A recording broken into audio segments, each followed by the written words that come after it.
Hi, everyone. Welcome to the Bronx Music Heritage Center and our inaugural program for 2021. Tonight, we feature our percussion discussion series. This is our first program for 2021. And Happy New Year, everyone. We're so glad to be back. We're glad to start a new year, and we hope it's a better year. We just got through today, the inauguration, hopefully turning over a new leaf and starting a new year well. And, something to point out there, since we're the Bronx Music Heritage Center, the Bronx was in the house today at the inauguration. We had someone, J-Lo, singing from the Bronx, and our new vice president was sworn in by Sonia Sotomayor, also from the Bronx. So that's something really to be happy about as we start the new year off. So before we get started, I just want to mention, I give a shout out and thank you to our funders. The Bronx Music Center programming is supported in part by the National Endowment for the Arts, the New York State Council on the Arts, with the support of Governor Andrew Cuomo and the New York State Legislature, public funds from the New York City Department of Cultural Affairs in partnership with the City Council, the Lily Auchincloss Foundation, and the Lori M. Tisch Illumination Fund. So today, we're to start off our first percussion discussion. But before we start, remember, this is a live interview. You're going to be seeing a live interview today. Please send any questions you have to our Facebook comments thread. We will make sure that Bobby gets a chance to ask those questions. So please send us them, and you'll get a chance to ask our guest of honor tonight some questions. So to introduce today's show, we have with us the other artistic director of the Bronx Music Heritage Center, Mr. Bobby Sanabria. Hi, everybody. It's Bobby Sanabria, co-artistic director, along with Elena Martinez of the place to be, the BMHC, the Bronx Music Heritage Center. I'd like to reiterate what Elena said, that it is indeed an honor today because now we have a new president and a new vice president.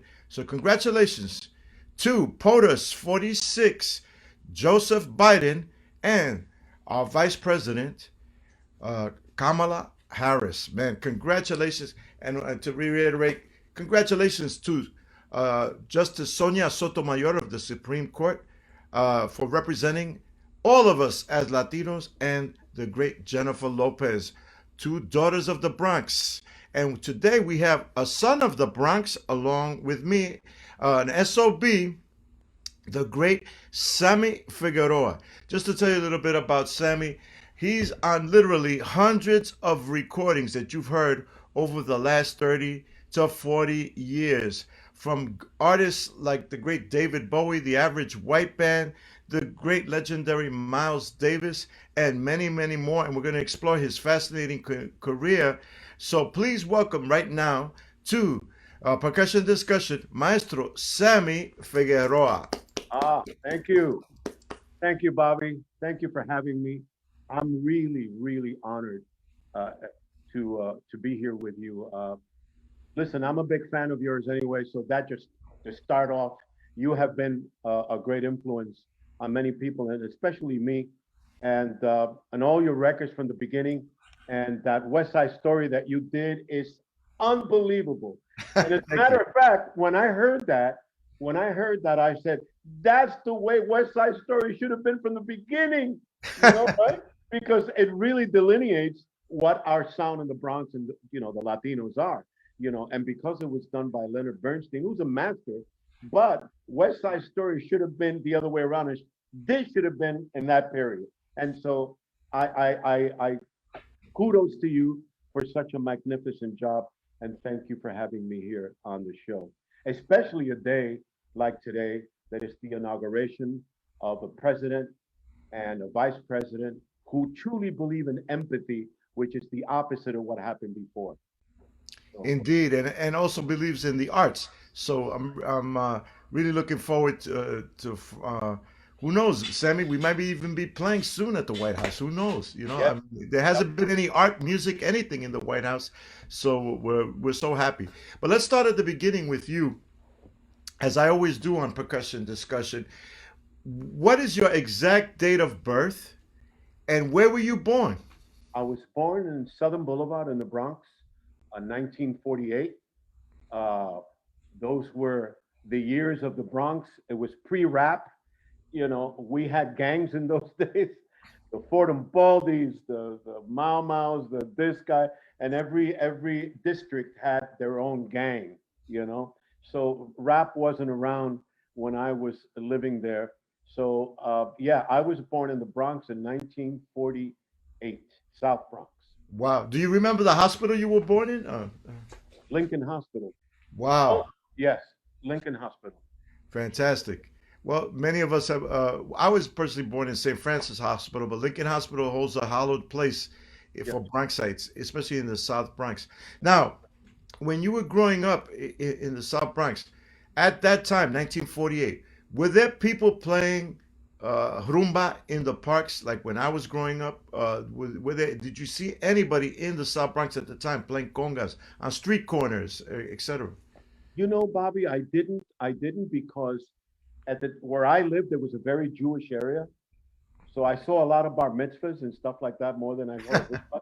So, so my neighbors were all rabbis, you know, Moshe Halavi and all this, and so I grew up in a pretty much a very sort of Jewish neighborhood, and then where I went to school at elementary school, which was a little tiny school called Saint Athanasius, which was a Catholic school.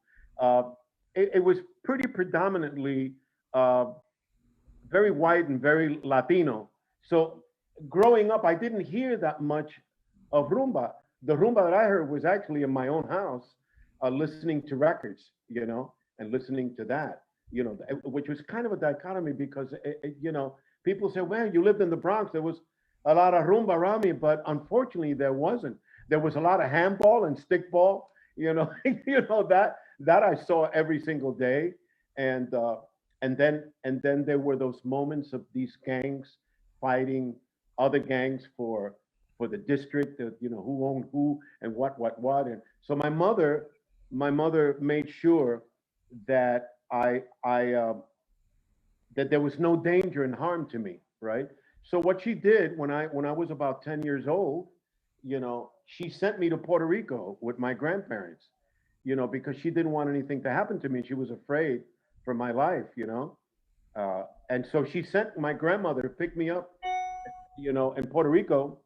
From Puerto Rico, she came to the Bronx, and that was the first time. I was about 10 years old, and I had never seen a plane, and it was the most outrageous thing to see this massive thing that I got in, and I just was so amazed. And I wound up growing up really in Puerto Rico, in La Calle Loiza, which at the time, at that time when I moved to Puerto Rico, there was Cortijo y su combo, you know, Caco, and all. That's what I heard, right?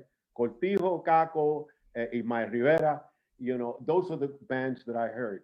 And there was a radio station called WBAC, which was a station that played Latin jazz. It was the only station that played Latin jazz and salsa in Puerto Rico.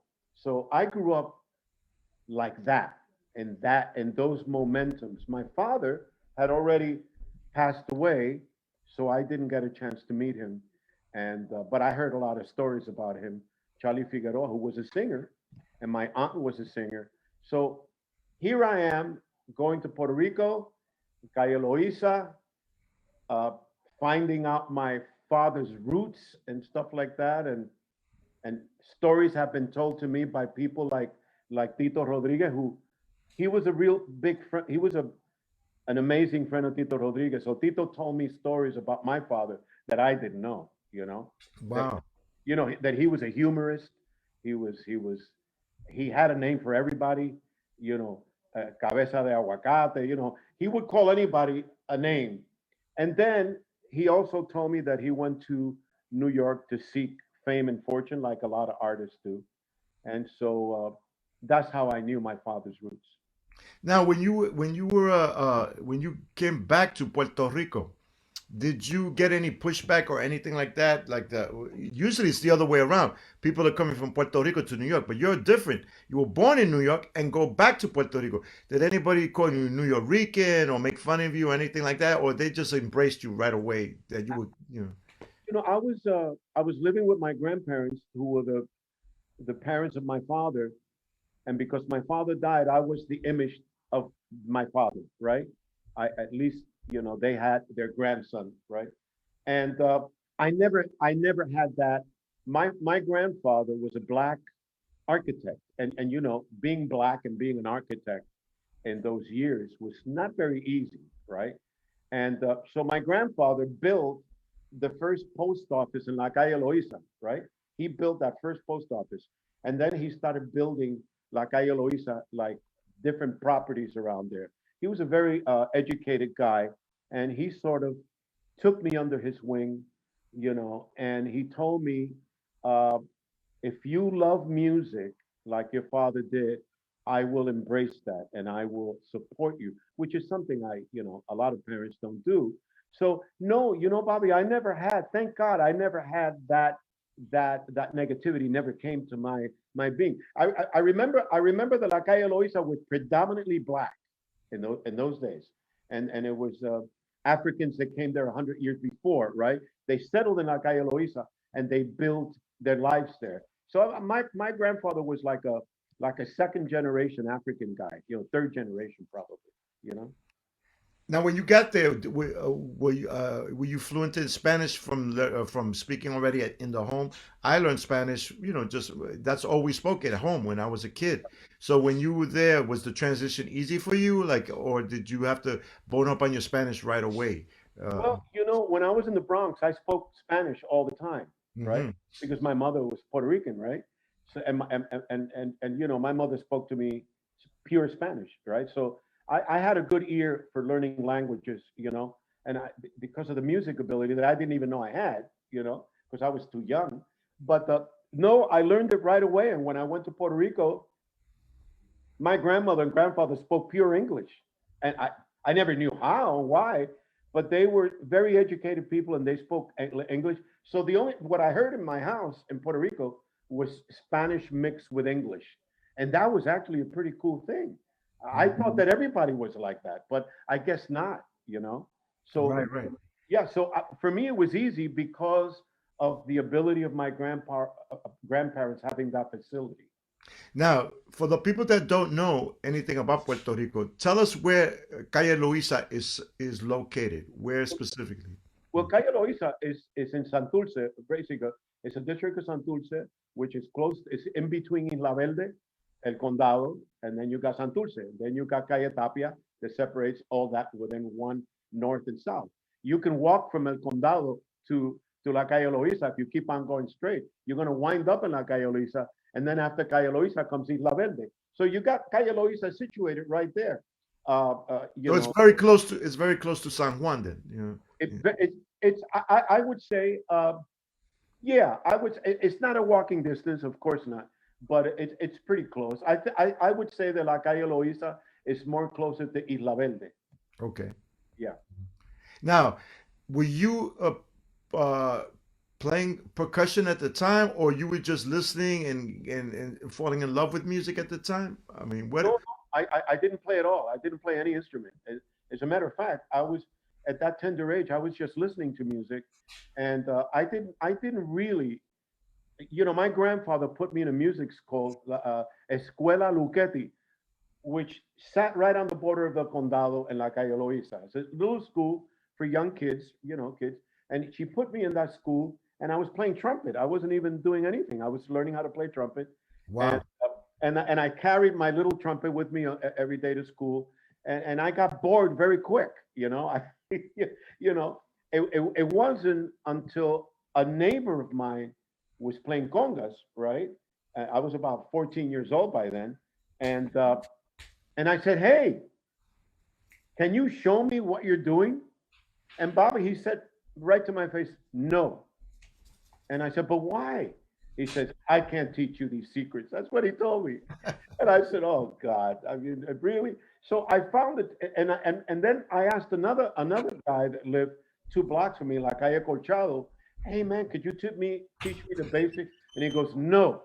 And I said to myself, "Wow, what is it about this macho, thing that they don't want to teach me?" So I told my grandmother that I like banging on things and I like congas and I like the sound of the, and so she bought me for my birthday a broken up used conga.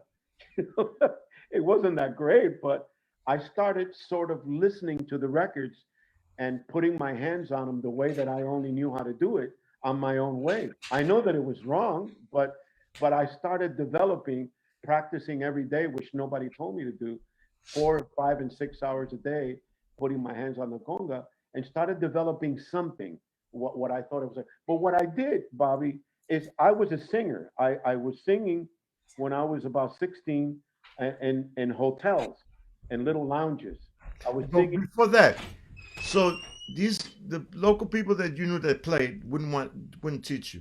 So how did you learn how to do any basic strokes or movements or anything? Just by watching people in rumbas or outdoors, etc. Yeah, you could say that. Yeah, there was a rumba group right down the block from me that played every Saturday on the street, right? And I don't know who they were at the time, but I would observe the hand movement of the quinto player, right? And I said, "Oh wow, this is incredible." I was kind of scared to ask him anything because the word no was like it became redundant to me. So I just looked at him and I looked and looked and looked and observed, and I would go home and I would put my hands similar to the way he did it, what I thought was right. Then I would go every Friday, go again, come back home, take a little bit of that. And it was a give and take like that for 5 months, nonstop. So I started listening to Cal Jader at the time, and I said, "Oh, this is perfect. I'm going to practice with that," right?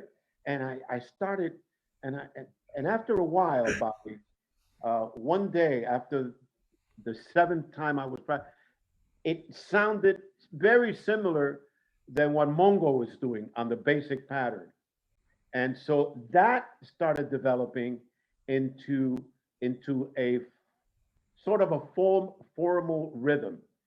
And then I started practicing strokes, you know, flapping, right? Which nobody taught me, but I thought that that was right. And within a year, I was more or less, iffy, iffy. But what was easy for me was to sing. And somebody heard me sing, and they said, "Hey, Sammy, you want to sing at the San Juan Hotel? Well, with it's only cover tunes, but let's do it." So we practiced a couple of days. I sang a couple of songs, and all of a sudden, Bobby, I was singing in every hotel from the Flamboyant to the Americana to the San Juan to the Condado Beach Hotel. I was doing So singing. you were let me get this straight. So you become basically a lounge singer then, The like line singer. You're wow, absolutely amazing. So you were singing in Spanish and English, like pop tunes and no, no. I was only singing in English. In English, yeah. wow. So you were singing top 40 music of the day and I, wa- pop I tunes. was I was singing the old standards, Autumn Leaves, and all that kind of stuff. A piano player named Joe Vallejo, who's still alive. He's still alive in Puerto Rico, and he was the piano player. And there was a bass player called B.D. King, who Hmm. was right, and there was a drummer from San Juan who uh, who happened to be Walfredo de los Reyes. You know, it was what the great Walfredo de los Reyes, Senior was senior. well, See? let me just go backtrack a little for the people that are watching this and maybe aren't familiar with these names that Sammy's throwing out.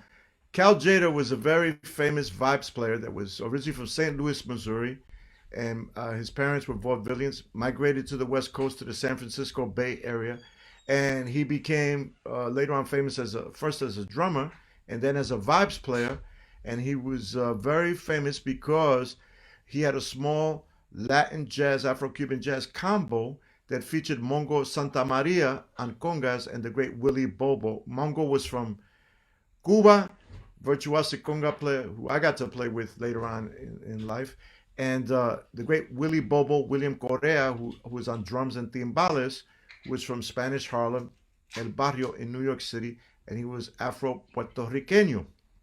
So this is the music that Sammy, when he's talking about practicing to Cal Jader, he's practicing to all these iconic recordings that this gentleman Cal Jader made. That for those of you who are just getting into the music, you have to listen to Cal Jader. He is part and parcel of the history of what we call Afro-Cuban jazz, Latin jazz.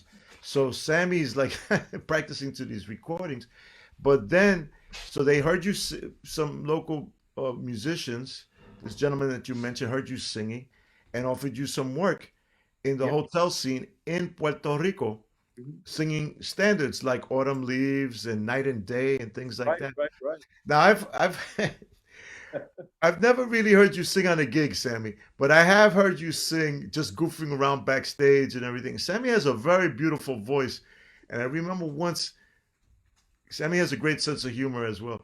You were imitating Sammy Davis Jr. You know,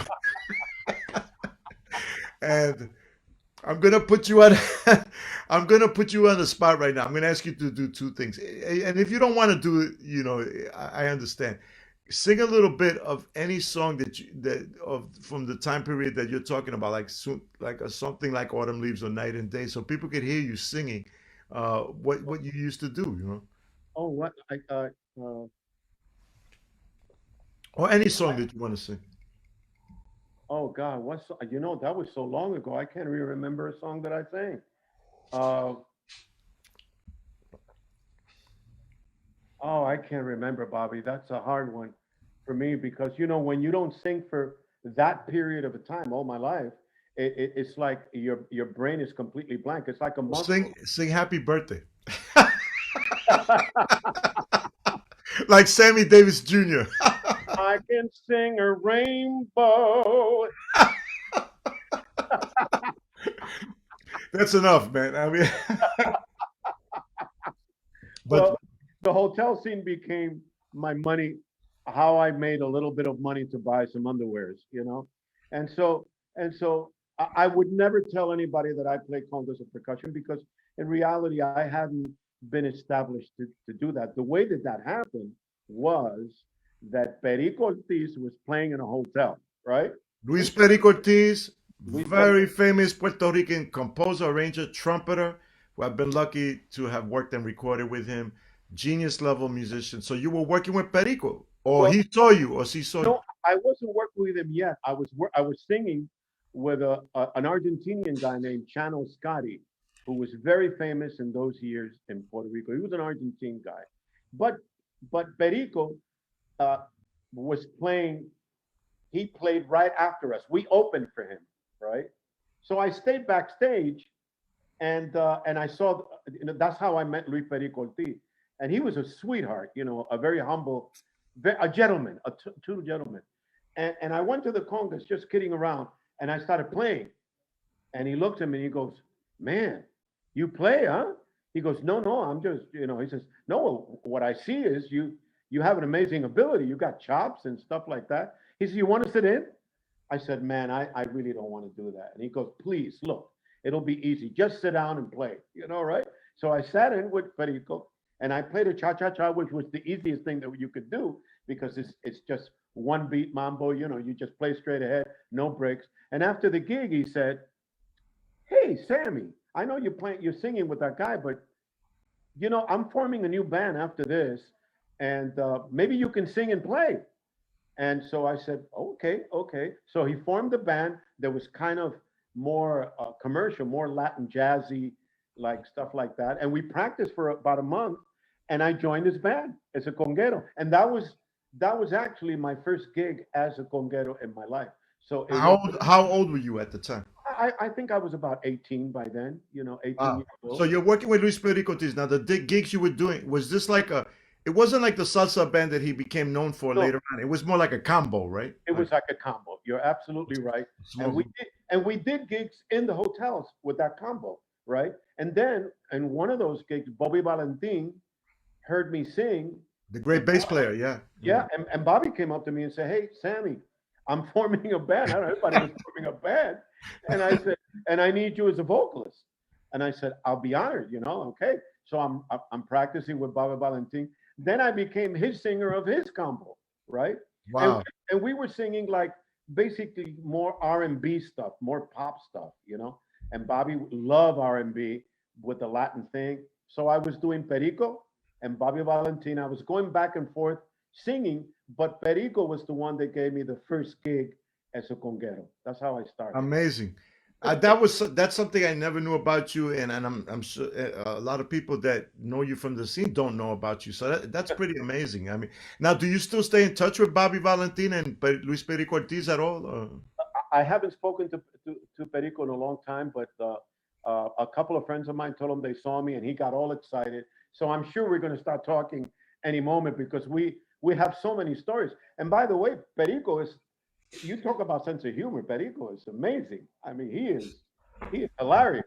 And so these two gentlemen are two different types of musician, of course, but they're both brilliant and so soulful. And I have to tell you that I owe my life to those two guys because they were truly the guys that gave me the opportunity to do what I do best, you know. And so Perico, my kudos goes to him, and to Bobby, who is a true gentleman and such a beautiful human being, you know. And he did a lot for the music as well. Yeah, great composer, arranger, and he originally was a trumpet player. That's right. That's Played right. with Tito Rodriguez, and then he was studying at Juilliard. Oh, I guess he had some lip problems or whatever, and he switched over to bass, and he's become one of the premier bass players. mhm. You know, he's also known as Mr. Soul on the bass. You know, like that's his nickname. You know, so man, fantastic. I knew about the Bobby Valentin connection, but not about Luis Perico Ortiz. That's fascinating that you let us know about that just now. So you're making a living as a musician, working with great musicians, two of the best that the island has produced, Luis Perico Ortiz and Bobby Valentin. And for those of you who are new to the music, you can get any of their recordings. They're fantastic. So check them out. So now, what's the next? What next happens? Well, I'm leading up to this one group that became very well known here in New York City, and I believe it's the group that you came to New York City with, Raices, right. that group. But what happens next? Well, what happens next is, of course, I've been making a living in hotels and playing with backup bands and you know and all this stuff. And you know, I didn't make a lot of money, but I got the most incredible joy out of being surrounded. I started doing a lot of TV shows with Lito Peña, you know, and his orchestra, you know, his son Cuco Peña. But Right. I used to sing with the Lito Peña Orchestra on Channel 4 in Guapa, and I was the singer of the band for about a year. So So you're what, singing in now. You're singing in Spanish. I'm singing in Spanish, and he gave me the opportunity to sing in English with the band, you know. But yes, I'm singing with Lito in Spanish, and Cuco was very a young man at the time, much younger than me, and I got to meet the kid when he was a real small guy. So what happened is, as this is developing, a group which had the funniest name in the world calls me up. They used to dress like Elvis Presley, right? All of them. They were horrible. It was one of the worst bands I ever played with, but it was my free ticket to leave Puerto Rico when I was 19 and do a gig in New York as a cover band in a small little club in Scarsdale, New York, that was called the Piedmont Inn. And What and was the name of the band? Guahana, Sugar Cane and the Guahana. The whole name was Sugar Cane and the Guahana. And the Guahanas, right? And so I said, but how long are we going to be in New York? Because my mother's going to go crazy. And you know how Puerto Rican moms are. They get nuts. They think you're going to die or get killed or murdered. What I'm cracking up is the name of the band because it sounds like something like you know, and if they made an album, it says Sugar Cane and the Guahanas, produced by Frank Zappa. You know, like That's something. right, exactly like that. So I said, but where are we going? And he said, we're going to go to a club called the Piedmont Inn, and we're going to be there for 3 months. So you got to talk to your mom. And what's the money like? He says, don't worry about the money. We have board, we have food, we have a room, each one, and we're going to play there. And this is a chance to leave Puerto Rico for a little bit. So I told my mother, and she said, well, you're going to call me every day. You know how Puerto Rican moms are. Right. Well, the thing is that for you young people watching this or just getting into the music business, the key phrase is don't worry about the money. When you hear that, you got to worry about the money. You know. So. So my mother said she grants me this opportunity, and I left Puerto Rico when I was 19. We play at the Piedmont. It winds up to be that the Piedmont was owned by a mafia guy, Sal. He was a made guy. He was Italian, but he was a nice guy. You know, he wasn't a brutal guy. And he and so here I am singing Barry Manilow tunes, right? And a lot of corny shit. And No wonder you don't want to sing for us. You know. I shouldn't say that because Barry Manilow made a lot of money in the jingle scene. He wrote a lot of jingles, famous jingles. And I'm sure you worked, and I'm sure later on you worked with him probably too. Oh yeah, later on I recorded with him. Yeah, as a percussionist, but I didn't do any gigs with him, but I did a recording with him. But I'm singing all these cover tunes, and Bobby, here's the very interesting thing: as I was playing in this weird nightclub, Piedmont Inn was located in Scarsdale, where a lot of the Nazis at that time had moved to that area. Ex-Nazis. Ex-Nazis were living in Scarsdale because they had a lot of money. They were in the diamond business, as you know, and so they used to frequent the club. So one of those guys came up to me, one of those German guy, I believe it was Brunler, and he said, "Do you know who I am?" And I said, "No, I don't know who you are." "My name is Brunler." And I said, "All right, Brunler, what do you do?" "I invented the jet plane." And I said, "Oh my God." Oh my God. And I was standing there like my mouth was open, and I didn't know what to say. And he invited me for a drink, and I didn't drink.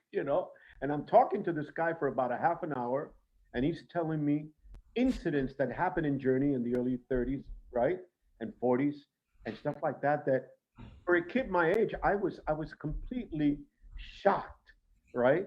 He And must have been one of those scientists that were after the war. He was giving, the U.S. government right, recruited a lot of scientists to come to the United absolutely, States to work in jet propulsion and absolutely, the early space program. Yeah. absolutely. Wow. And So I he's got talking to you, a guy from Calle Loiza. And I at don't the time, I'm thinking back. You probably had a big afro at the time, I had an afro, and that would have been a great picture of two dichotomies, right? A Germany and a Puerto Rican, and especially those guys are Nazi. But I think that what happened was that at his age, he needed to to uh, to speak to someone. His ego needed to be inflated, and he right. and he needed somehow that his ego share it with anybody he could, because he knew that he was an older person, and there weren't too many years in his life left. So let me tell this young man who he is, you know. And so these are the kind of thing. But what happened, Bobby, is that after the 3 months were over, I met a girl in Scarsdale that kind of liked me, and she didn't want me to leave back to Puerto Rico. I was getting used to being in the States. So the band left, and I stayed living with her at her place. Now, when you were in Scarsdale, I'm assuming that the band worked 6 nights a week or 5 nights a week in the Five lounge nights a week. there. So you had some free time. Did you go on your free time to New York City in Manhattan to check out the jazz clubs? And because you knew Perico and Bobby Valentin, you probably knew guys from the salsa scene in Puerto Rico. That's And right. whenever any Puerto Rican bands were traveling to New York City and played at places like the Corso and That's others, correct. That's and correct. you're old enough to have known the Palladium Ballroom as well. Yeah. Did you actually like go to these places and hang out and say, hey, I'm here in Nueva York. I'm here. And did you reconnect with anybody? She took me. I asked her if she can take me to El Corso, right, and all that. And at the time, Caco y Sucombo was playing there, and I couldn't wait to see him play, because I was a big fan of Caco. So she said, "I'll take you," and she took me. I was kind of young, but they let me in. She paid for it. I mean, I really didn't have hardly any economic way of getting around except for her. And her father was a doctor, so they were pretty wealthy. And she took me to a couple of places, to Birdland and El Corso. I got to see Tito Rodriguez, right? I got to see Caco. I got to see Joe Cuba, who I was a big fan at the Right. time, and I got to see not too many bands, but I got to. I remember the first time I saw Joe Cuba, that was incredible. His record had just come out, "Stepping Out," uh, Right. was which was Cheo Feliciano was just a young man at the time, and he was playing cowbell and singing. And I saw this guy playing cowbell and singing, and my mouth dropped because he was playing cowbell all out and then improvisando, improvising. And I heard that voice, and I just said, "This is my favorite singer for the rest of my life." Cheo was the hottest singer I ever heard, and that band was smoking, and I became a big fan. But I didn't get to see a lot. So when I went back to her place, she said, "Listen, Sammy, I got bad news." I mean, the thrill lasted maybe a year, right? And then she says, "You gotta go, man. You gotta go." And I said, "Oh shit! And where am I going to live?" And What did you say? Is it the hair? I'll cut my hair. You know. I didn't want to look like an ant, right? So she says, "Look, I'll tell you what I'll do. I'm going to take you to a hotel in New York. I'm going to set you up, and I'm going to pay for a week, and then you got to get a job." That's what she said.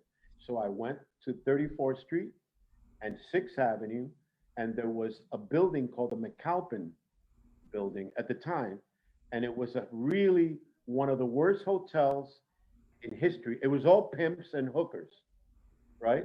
And it was pretty funky.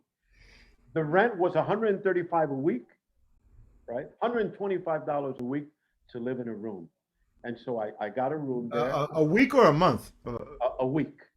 So it was like, man, that's like $500 a month. Yeah. So Exactly right. which is So a lot back then. Yeah. Yeah. a lot. And I took a walk.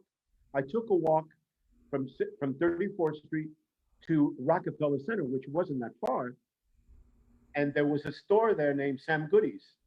It was Right. The record store. Yeah. the only record store at the time that it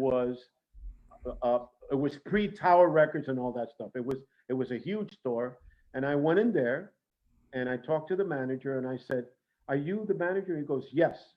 I said, "Listen, I need a job," and he says, "Get out." Uh, I said, "Oh my God, how brutal." yeah, Uh, in your head, you're going, man, I knew New Yorkers were so friendly, but I didn't think they were this friendly, you know? Get out. And I said, listen to me very closely. This is how desperate I was.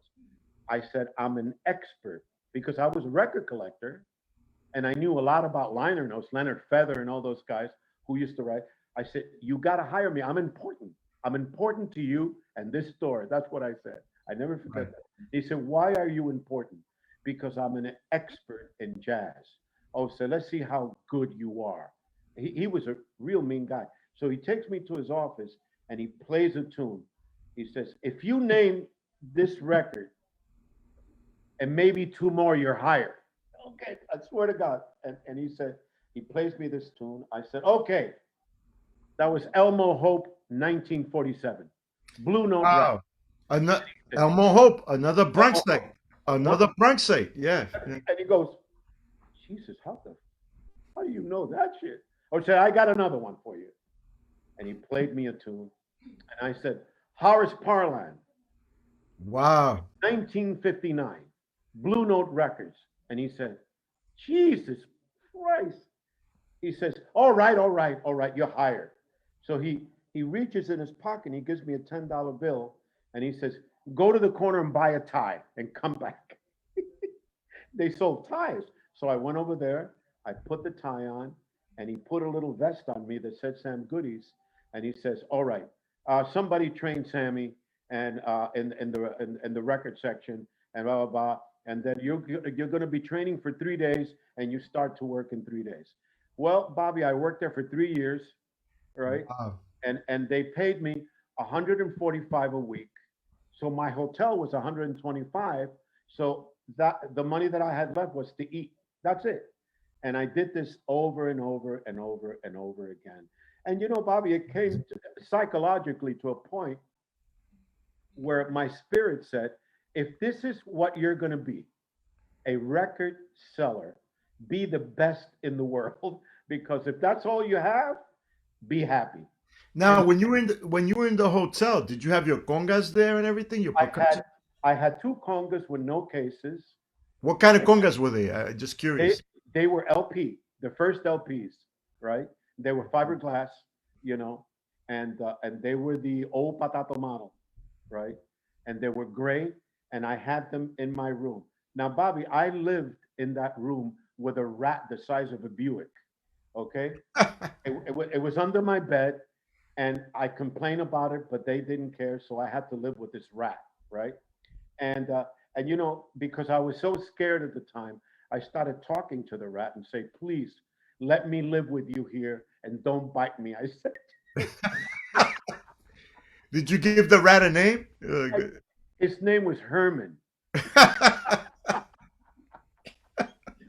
Oh, amazing! You can't write this shit, man. I mean, No, it's no. like this So, is like for an HBO series, man. so Herman, what I would do, Bobby, is I would actually buy at the store uh, chicken, right? And already made chicken in the market, and I would put it in a corner so he could eat, so he wouldn't bite me. You know what I mean? I entertain Herman so he'd leave me the fuck alone, and so that's how we were able to live. But something interesting happened. I think I was surrounded by angels because the one thing that I did, Bobby, was I made sure that I looked good all the time. I was dressed to kill. I was always dressed to smell good. My hair was in place, and I would make sure that that's the way I went to work. That was one thing I did, Now right? the girl, this girl, what I'm curious about, why did she tell you you had to leave? Because she just wants to break up with you, or She told me because she was young. I guess we were both young, and I think her parents. Uh, I was Puerto Rican, number one. Her parents found out very quickly. Second of all, I was a musician. They didn't like that either. And that family wanted her daughter to marry either a doctor. They lived in Bronxville, which is where there was a lot of money in Bronxville. That's where all right? the houses are. And I think that it came to a point, her being young, that the parents determined, they said, look, this is not good for you. Don't do this. Let him go. And she did exactly that, you know. But it was a blessing in the sky as well. I get a knock on my door one day, and I open the door, and this big black gentleman. He says, "Hey man, I'm your neighbor." And I said, "Nice to meet you." I said, "What's your name, sir?" "My name is Damon, motherfucker," like that. And I said, "Oh shit." I said, "Listen, Damon, you want to come in?" Because I was scared, right? So I figured that if I invited him, Bobby, there would be a little bit of a more social consciousness, right? So he's sitting there and he sees my two congas. He says, "You play them congos?" And I say, "A little bit. You want me to play for you?" And I played a little bit for him. He says, "Yeah, man, that's pretty cool, man." So he went back and he said, "Hey, listen, one of my girls is going to knock at your door in a half an hour. If you need any food, I'm here." I said, "Wow." So every 2 days, the hookers would knock at my door and bring me food. Not that I ate it, Bobby, but they would bring me a plate of food every other day. So you had like hooker catering service, like I had a hooker catering service with a pimp that became a friend of mine, Damon, right? So I was able to live in that hotel at least a little bit protected, right? And I had a rat, so I was fine. I had a rat, a pimp, and a hooker. All right, that's not bad. Now, So did you strike up any romantic liaisons with any of these no, girls of not the at night? all. Oh, God forbid, no, because they were into drugs and I didn't drink and smoke and did anything. I was a clean kid. I wanted to stay clean. But here's what happened, Bobby. Uh, a year into the gig at Sam Goody's, somebody walks in with a little goatee and really beautiful clothes, and it was Herbie Mann. I was gonna say that. And In Herbie, fact, you don't Herbie, remember, but that's how I met you. yes, We were playing with Herbie Man at the Village Gate, and that's how I met Claudio Roditi and everything. But that's but that's great that you met Herbie. Now, for those of you who don't know, Herbie Man is this very famous jazz flute player who recorded with the Machito Orchestra, several recordings. He was super into world music, particularly Afro-Cuban based music, Brazilian music. He gave breaks to people like Sergio Mendes, the great Brazilian pianist, very legendary. And he also became an executive later on at Atlantic Records. So now this ahora se está poniendo la cosa buena. So Herbie comes up and he talks to my manager. His name was Bernie Bornstein, a nice Jewish. And Bernie he says to Bernie, listen, I'm looking for some Brazilian jazz, something exotic, blah blah blah. And Bernie said, I got just the guy. His name is Sammy. He's back there, and he had this Jewish voice. I know where you talk like that. He was very Jewish, and he had these elongated words. And he said, talk to Sammy. He's wonderful. And so here Herbie comes up to me and says, are you Sammy? I said, yes, sir. He said, I'm Herbie Man. And I said, oh man, I am honored to meet you. I'm a big fan and I love your music and blah blah blah. I heard you with Patato and all that stuff, and and Totico, he did all that stuff. And anyway, I turned him on to a group at the time called Zimbo Trio. There was Yeah, remember very that? famous trio. Yeah. Hamilton Godoy was the lead piano player, and I said, take What this. was it? Oh, excuse me. Say it again. Hamilton Godoy. Yeah. That was the piano player. So I said, take this home. And I also gave him some other composers that were just my favorite. And he bought 3 albums. He took them home, never saw him again for about 3 months. Then he walks in, Sammy, Herbie. And I went, Herbie, did you like those records? He said, I love them. I love them. I need more. I need more. So I gave him a group called Opa, that is a group from Uruguay that was sort of a spin-off of Ayrton Moreira and all that. And they were doing candombe with jazz and Brazilian all mixed up. He took that home, he flipped out. And so I got to see Herbie in a period of a year and a half, like maybe 5 or 6 times.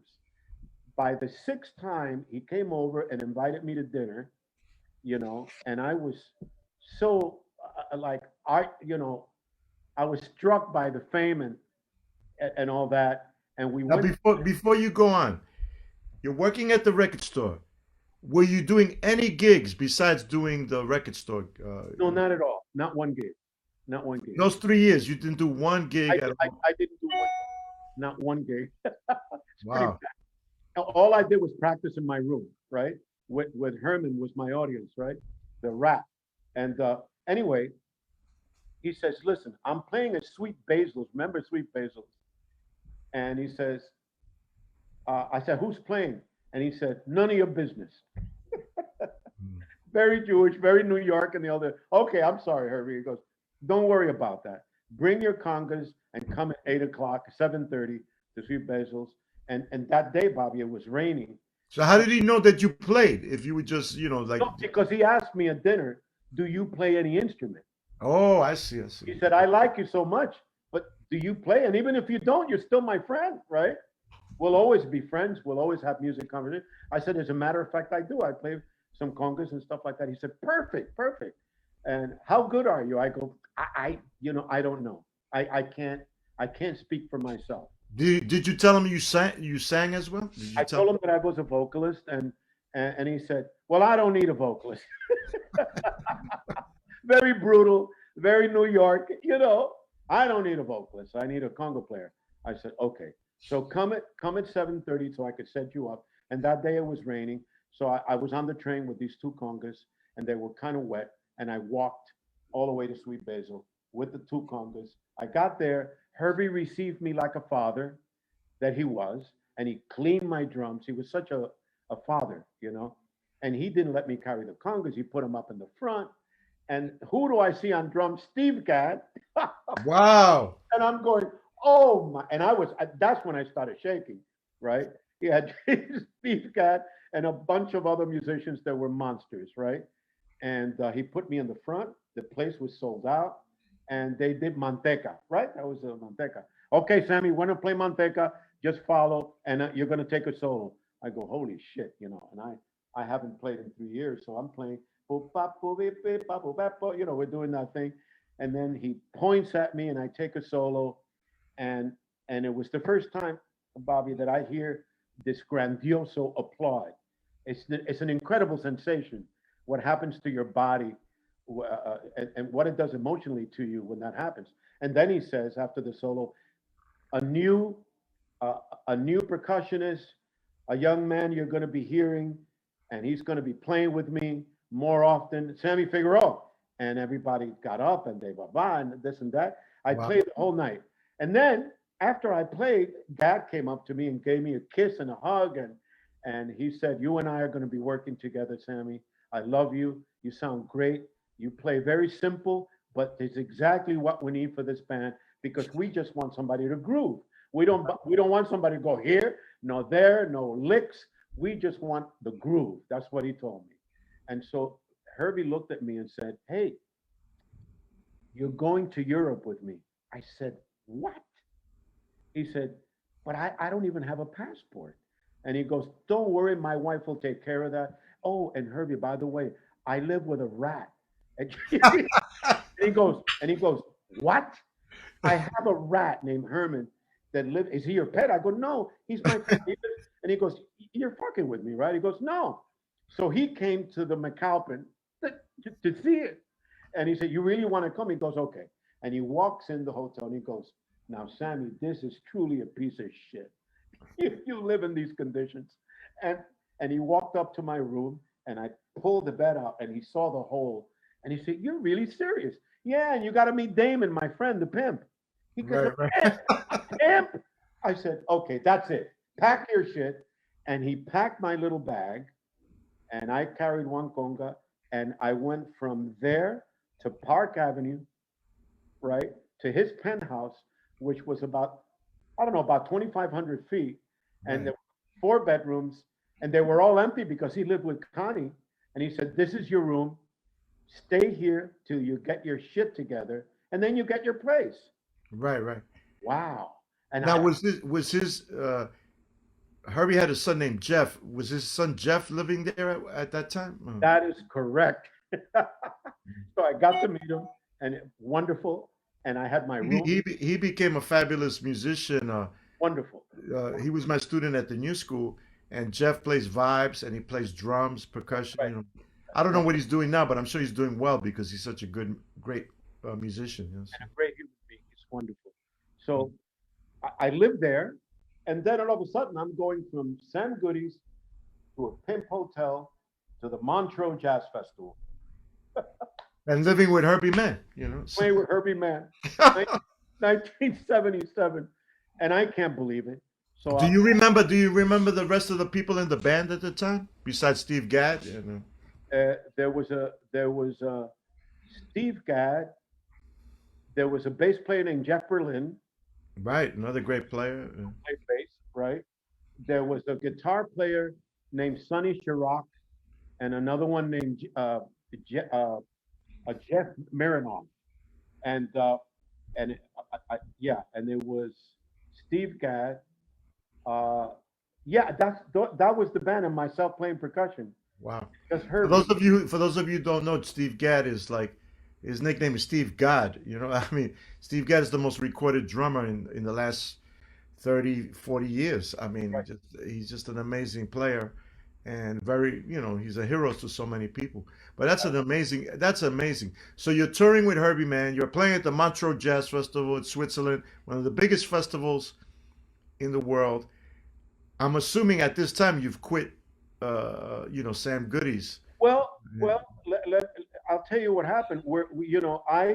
He made sure it was a week festival, and Don Ellis and his orchestra was there. Wow. Luther Vandross was his first time going out as a solo artist, right? The Average White Band was there, and they were already famous. There were Chaka Khan was there. Um, who else was there? John McLaughlin, Mahavishnu Orchestra. I can't remember the rest because it's a long, long list. But what happened is that when I played with Herbie, John McLaughlin came up to me and introduced himself, and I was already a big fan of that guy. So he says, "Hey, Sammy, you think Herbie will let you play with us tomorrow? Because he's not in the list tomorrow. He's off tomorrow." And I said, "I'll ask Herbie." And I said, "Hey, Herbie, do you think I could play with John? Would you like?" He says, "Of course." He asked you to play. I said, "Yeah." I said, "Yeah." He was like my godfather. He Right, said, right. go make the money. And we rehearsed all these weird time signatures. And all of a sudden I'm playing with John McLaughlin. But after I played with John, Chaka's manager said, "Hey, you want to play with us? We're playing Thursday at 5 o'clock." And everybody had a different time, so I wasn't playing in any of those times. So in that week, Bobby, I never saw so much money in my entire life ever. I had about $10,000. So you made up for the 3 years that The 3 years I didn't play. you were working at Sam Goody's. Now, what year was this? Was this 1977? 77, because that's the year Don Ellis played at Montreux. Yeah, yeah, I remember that well. Man, amazing, amazing. And I So must. Don, I played with Don. I played with the Don Ellis Orchestra, and he asked me to play with him. And I That got must to, have been a trip. That must have. it was a trip because he was playing all these Turkish rhythms, right? Right, He was right. the only guy doing it. And for somehow my brain was able to assimilate all that stuff. I have no idea how. I mean, it must have been osmosis, or maybe the love that I had so much for music uh, made me. I was able to perform those rhythms. But at the end of the week, when I had all that money, I gave it to Herbie. I said, Herbie, I don't know what to do with this money. Can you take it for me? And he said, what do you want me to do with it? I said, put it away. I don't know. Give it to me some other time. So he gave me an allowance, and he said, the money is going to be home. And he gave me an allowance. I gave him the money, and I didn't want to walk around with all that money. So after the tour, right before the tour, Bobby, Hamish Stewart was the lead singer of Average White Band. He liked me so much, he said, Sammy, we want you to go on tour with us. I said, for how long? For 3 months. I said, holy shit. And I said, and Bobby, they had private jet plane. They had just won 4 Grammy Awards. They were the hottest R&B band in the world. And I said, man, I would have to talk to Herbie because that's a long leave of absence. And I really play with Herbie. So Hamish spoke to Herbie and asked him, are you going to go back to New York and have more gigs? And he said, no, I'm not. Actually, I'm going to take a sabbatical for 3 months because I'm writing music for my new album. So this is perfect for Sammy. Take him, show him the ropes. He still has a lot to learn, you know. So, and take my son. I was like my father. And man, I went on tour with Average White Band for 3 months, and I went from from Herbie Mann to private jet, which was completely insane. My conscience didn't know how to take that. I was just a young kid, and I'm traveling with these crazy guys who would drink, party all day, and then do a gig. As a matter of fact, they were the only band that had an anvil case that had holes in it to put all their scotch, you know? I said, what's that ammo case? Is that an amp? He goes, no, no, my laddie. This is for our drinks. They were Scottish. And I went, oh my God, unbelievable. Those are the original funky white boys, the Average White Band. I mean, they had a for the young people that are watching right now, they had a big hit called "Pick Up the Pieces." So Right. check it out on YouTube. They were huge, huge, and it was an interesting band because I believe it was three saxophones, right, or two saxophones. It was two saxes. Right, right, and just Al- funky, just Alan funky as- Gorey and Roger Ball. yeah, yeah, man, So amazing. you can see those videos with me on YouTube. You know, That's great. I'm sure everybody's going to get to see them now afterwards. Are there any videos of you with Don Ellis at all, or I think there might be one there and from back then and YouTube. I know I have Average White Band. All those groups were videotaped, and I'm in there. You know, so and when you come back? So you when you come back from that tour, this is when you start recording and getting asked to be on a lot of record dates, et cetera, et cetera. But I wanted to ask you about this record. oh, Raíces, yes. Yes, Oh tell my us about this group, which it was made of Gonchi Cifre on drums and a bunch of other people from Puerto Mauri Rico. Lopez, yeah. Tell us about this. This is a collector's item. I believe this is the only album you made. Yes, Uh, as a soul, yeah, as our band, for the people that don't know what this is not like a human brain or anything. This is a a tree. flamboyant tree, like Right. so in Puerto Rico. But tell us about this album. Here's maybe you could get to see Sammy here when he was very young. I'm gonna put this closer. This is Sammy right here. I have a mustache and an afro.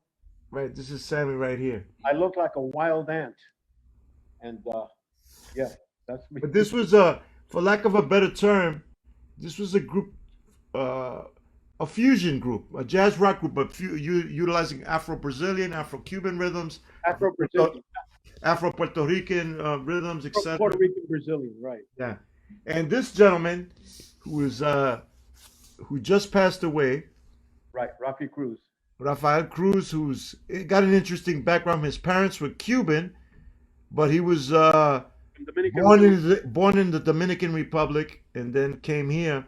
And Sammy and Rafael became kind of like a tag team on percussion in New York City. They were ubiquitous at the time. So tell us first how this group was formed. Was it formed in New York City or was it formed in Puerto Rico? It was formed in Puerto Rico, and what happened was when I did those tours, they called me in New York, and they said, "Hey, Sammy," that was after that all that stuff I did. They said, "Look, we have this band in Puerto Rico. We need to rehearse for a month, and would you come and play with us?" And I said, "Well, let me see my schedule because I was really busy at the time." But when I finished Ivory White Band, there really wasn't that much. I was still not in the studio world yet, right? So I took and they bought me a ticket, and I wind up in Puerto Rico living with my mother again. That was the only place I had to stay, and we started rehearsing with this group Raices, and so we started backing up a guy named Alberto Carrion, who was at the time very famous singer in Puerto Rico, and he's also the son of Billy Carrion, who owned all the Banco Populares. So he was a rich guy, right? Wow. Now, what type of music did he do? Like pop music or No, it was kind of uh, uh, Spanish rock or... no, it wasn't even rock. It was like boleros. Oh, I see. It was trova. It was trova, right? Modern bolero, modern cha cha cha with a little bit of rock, little bit of soul. Troubadour, yeah. Sammy saying trova is like troubadour Yeah, music. troubadour, trova, and that's what they call it in Cuba, trova, ¿verdad? And so we did about 15 gigs doing that, and that made the band a little bit tighter and stronger. And then we did about 5 gigs, just the band alone. And then there was a guy named Ramon Silva at the time, who somehow, because he knew John McLaughlin very well, he was the guy that brought John McLaughlin to Puerto Rico. He Mm. asked John McLaughlin for a favor. He said, "Look, I got this band that I'm managing called Raices." He wasn't a musician. He said, "And they're fabulous." So John McLaughlin heard it, and he said, "Oh my God, these guys sound fantastic." And he remembered you, I'm sure. I'm assuming. Oh, he remembered me, and that's what really made it much more plausible. He says, "Sammy, you're in this band." I said, "Yeah." I go, "Okay." So he talks to Jerry Greenberg, who was at the time the president, the CEO of Atlantic Records at the time. And he Mhm. said, "Check out this band." He signed them up immediately. So we signed with Atlantic Records. It was the first group in Puerto Rico that ever signed to a major American label. Right. And so I wind up going back to New York, playing with Raíces. We did the record, and we opened up for that was the first gig we did, Bobby. It was like it was going so fast for us that we couldn't even spin our heads. He says, this guy says, "You're going to open up for Miles Davis." I said, "What? We just started this band. What are you doing?" He said, "No, you're going to start. You want it or not?" And we said, "Of course we want it." And my guys were like really nervous. So at the time, there was a festival in New York called the Shaffer Jazz Festival, right? It was back. I check this out, Sammy. All Puerto Ricans are related. I was there that day, Oh, but everything was so crowded and everything. I saw you from so far away. You needed binoculars, so right. I really couldn't see you, but I heard you guys Oh my doing God. this music. Right. Which was this is 1975 I when can't the believe album. it. I can't believe you were there. Well, I couldn't see you, but I heard you Right. because Right. it was so crowded. Because Miles obviously was a big draw, and it was just and the Schaefer Music Festival, Schaefer beer, the worst beer in the world. My father used to drink it Oh, it's terrible. only because they were the sponsors of the New York Yankees at the time. Exactly. This, so that was a big thing. This was when, for the young people that are watching, a lot of companies were sponsoring jazz festivals. There was the Cool Jazz Festival, the Shaffer Music Festival. It wasn't just jazz; it was a lot of different types of things. But this album came out on a subsidiary of Atlantic called Nemperor. If you get this album, it's a collector's item. It's a collector's item. But I was a freshman at the Berklee College of Music at the time, and I had just graduated high school 75, and then in 75 in September I went to Berklee. So we all knew about anyway the conscientious Latinos in New York City at the time, which included myself, even though I was young, knew about this record. Wow. And it was so I'm so glad that I still have it because at the time when I was at Berklee, guys would knock on my door. Hey, you the guy with the Latin records, the Latin jazz records? I go, yeah. Can I borrow some? Yeah, here, take these two. Bring them back to me in a few days. You never see them again. That kind of a thing. So I'm glad I still have this. But I'm shocked that you were at that concert. I'm shocked. That's new. yeah. No, it was like I didn't care because as long as I could hear the music, so and you guys were heroes to us because you guys were Puerto Ricanos and living large and everything, and it was just a great. Plus, you were doing things that were completely outside of the norm. Right. That was a great time period for salsa in New York because Eddie Palmieri's on full blast, Ray Barretto, Perico, Luis Perico Ortiz, everybody, but they were doing still music just for dancing, and you were doing concert music, but with influences from Brazil and other places in Latin America from a jazz perspective, and with electronic instruments too, synthesizer, all that kind of stuff. So it was just fantastic. So you're signed now to a division of Atlantic Records, Nemperor Records. Right. You have these rabbis in your life, Herbie Mann, Right. John McLaughlin. Hmm. And what happens with the group? You open up for Miles Davis in New York City. That's right. So that's when Miles first met you, I guess. That's right. And well, no, that this is the weird part. I didn't even meet him.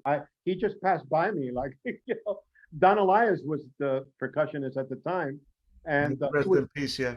yeah, and he was. I was very influenced by him. He was such a beautiful player. He had so much soul, and he became a good friend of mine. But no, I didn't even meet him. But we got such a huge reception at that concert that after we played, Nathan Wise, who was the president of Nemper Records, got us a house in Woodstock. He rented a house for us. Wow, nice. So, and the reason he did that, because his plan, it was for Raíces to tour with David Sanborn, because Sanborn was brand new, and he was just getting Sanborn. So he says, "I want you and Sanborn to go on tour for a month for Europe." So I was all excited. But The what great happened, alto saxophonist, yeah. right? And so what happened was, while I was in Woodstock, something happened to their ego, to these guys' ego, and it got so inflated so fast that they weren't the guys that I used to know. It was so bizarre. They thought they were the hottest thing in the world, and they were behaving very strange. So now Nathan Wise is not liking Raíces anymore because of the attitude, right? So he calls.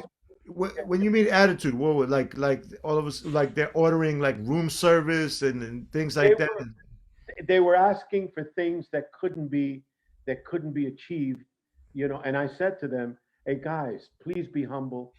We're going to go far with this. Please, just be quiet, shut up and play. Let's not no complaints, please, because we're going to lose this gig. And this is a blessing that we've come to this point so fast in our life." But they were asking for too many things. And Nathan, who was an old Jewish guy, said to me, "Sammy, I'm sending the band home. Not you, because I like you, but these guys got to go back. They're a pain in the ass, and I can't take it anymore." So they wind up going back, and I stayed, of course, in New York. And then Nathan started turning me on to studio work. He would call me when there was a record, and of course, Bobby, I never done studio work. So they said, "Hey, there's a new band they just formed. called the Brecker brothers. Oh And, man. and I said, the Brecker brothers, yes. I said, is that the same guy as Michael Brecker who plays with Dreams? And he said, exactly. I The said, oh saxophonist, yeah. my God. And that was my favorite band, Dreams. That was Barry Rogers. That was the great Barry Rogers, Randy Brecker, and that was On pre-Brecker trumpet, yeah. on trumpet, Barry Barry on trombone, Billy yeah. Cobham on drums, Right. and it was an incredible. He says, well, the Breckers decided to do, instead of Dreams, they're doing the Brecker brothers. And Steve Gadd is on drums, Sam Bourne is on alto. This is the horn section is Michael and Randy Brecker. And I said, oh my God. So I said, man, Nathan, I would be more than honored. So I met Michael, and Michael was this beautiful human being, this really sweet guy. We rehearsed for a month, and then we did some Skunk Funk, the first album that came out. And then I became part of the band for 14 years. We were, Wow. and I never Amazing. stopped. And, Hope, and maybe I don't know. Maybe Randy is watching right now. Who knows? Maybe. But for those of you who don't know, Michael Brecker, the late great Michael Brecker, he was the next. I was the next in line after John Coltrane. Incredible player on soprano saxophone, tenor saxophone, and his brother Randy Brecker, incredible trumpet player who's still alive and still kicking ass, taking no prisoners. That band, the Brecker Brothers, had a big hit called "Sneaking Up Behind You," that's which right. was played in every discotheque, but it was a funk tune. But when you saw the band live or you heard the recording, it was this incredible jazz rock funk fusion with certain elements of Latin rhythms that Sammy provided. So check that out, Sneaking Up Behind You, and another tune called Some Skunk Funk, which became a repertoire piece for everybody at that time that was studying music, jazz. So if you're not aware of them, you need to be aware of them. So Sammy's part of that great band. So from that band, is that when basically then you started getting involved? People asking you to be on their recordings and That's stuff. correct. That's correct, Bobby. And right after that, right after playing with Randy, who was like my another godfather of mine, and Michael were my best friends. I uh, okay. Oh, this is going to sound kind of crazy, but now I love records, right? I just love records with a passion. I'm playing with the Brecker brothers. So after that, I decided I want to work in another record store. I swear to God. And so I went to the village, and there was this very famous little store called Happy Tunes. And Happy Tunes was right across the street from Electric Lady. Why did I want to work there, even though I was playing? Because they sold collectors' records, Mm. records that and the owner was this very flamboyant gay guy, who at the time was when the famous Christopher Street became famous for all the gays and all that. So the owner was a gay record collector, and I said, "Listen, my name is Sammy, and I would love to work here." And blah blah blah, and he said, "Really? What do you do?" I said, "Look, I'm really good at jazz again." And he asked me some questions. I answered them, and I worked at Happy Tunes. So when people used to come in, they go, "Aren't you Sammy?" And I go, "Yeah." "What are you doing here? You're not buying records. You got a vest on." I said, "No, I work here." He said, "Are you really doing that bad?" I said, "No, no, no. I just love records. So why not sell more records, right?" Yeah, you could have always said, "Listen, I'm in the witness protection program. Just don't say anything." That's right. That's right. And so the funny story is that after 6 months into my job, a limo like stops in front of the store, which was really in front of Electric Lady, Now, right? for those of you who don't know, Electric Lady Studios, recording studios, the studio that Jimi Hendrix basically built, That's or correct. was built for him. That's So, right.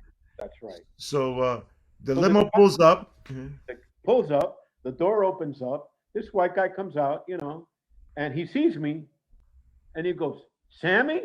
And I go, "Yeah." And it was David who worked at SIR. Studio Instrumental Rental was the most famous place for all musicians to rehearse on 57th Street, on 52nd Street. So he pulls up, the guy recognizes me because I rehearsed there many times. And I said, who's in the car? He goes, Sonny Rollins. I said, Oh, wow. so I said, Sonny Rollins? The real Sonny Rollins?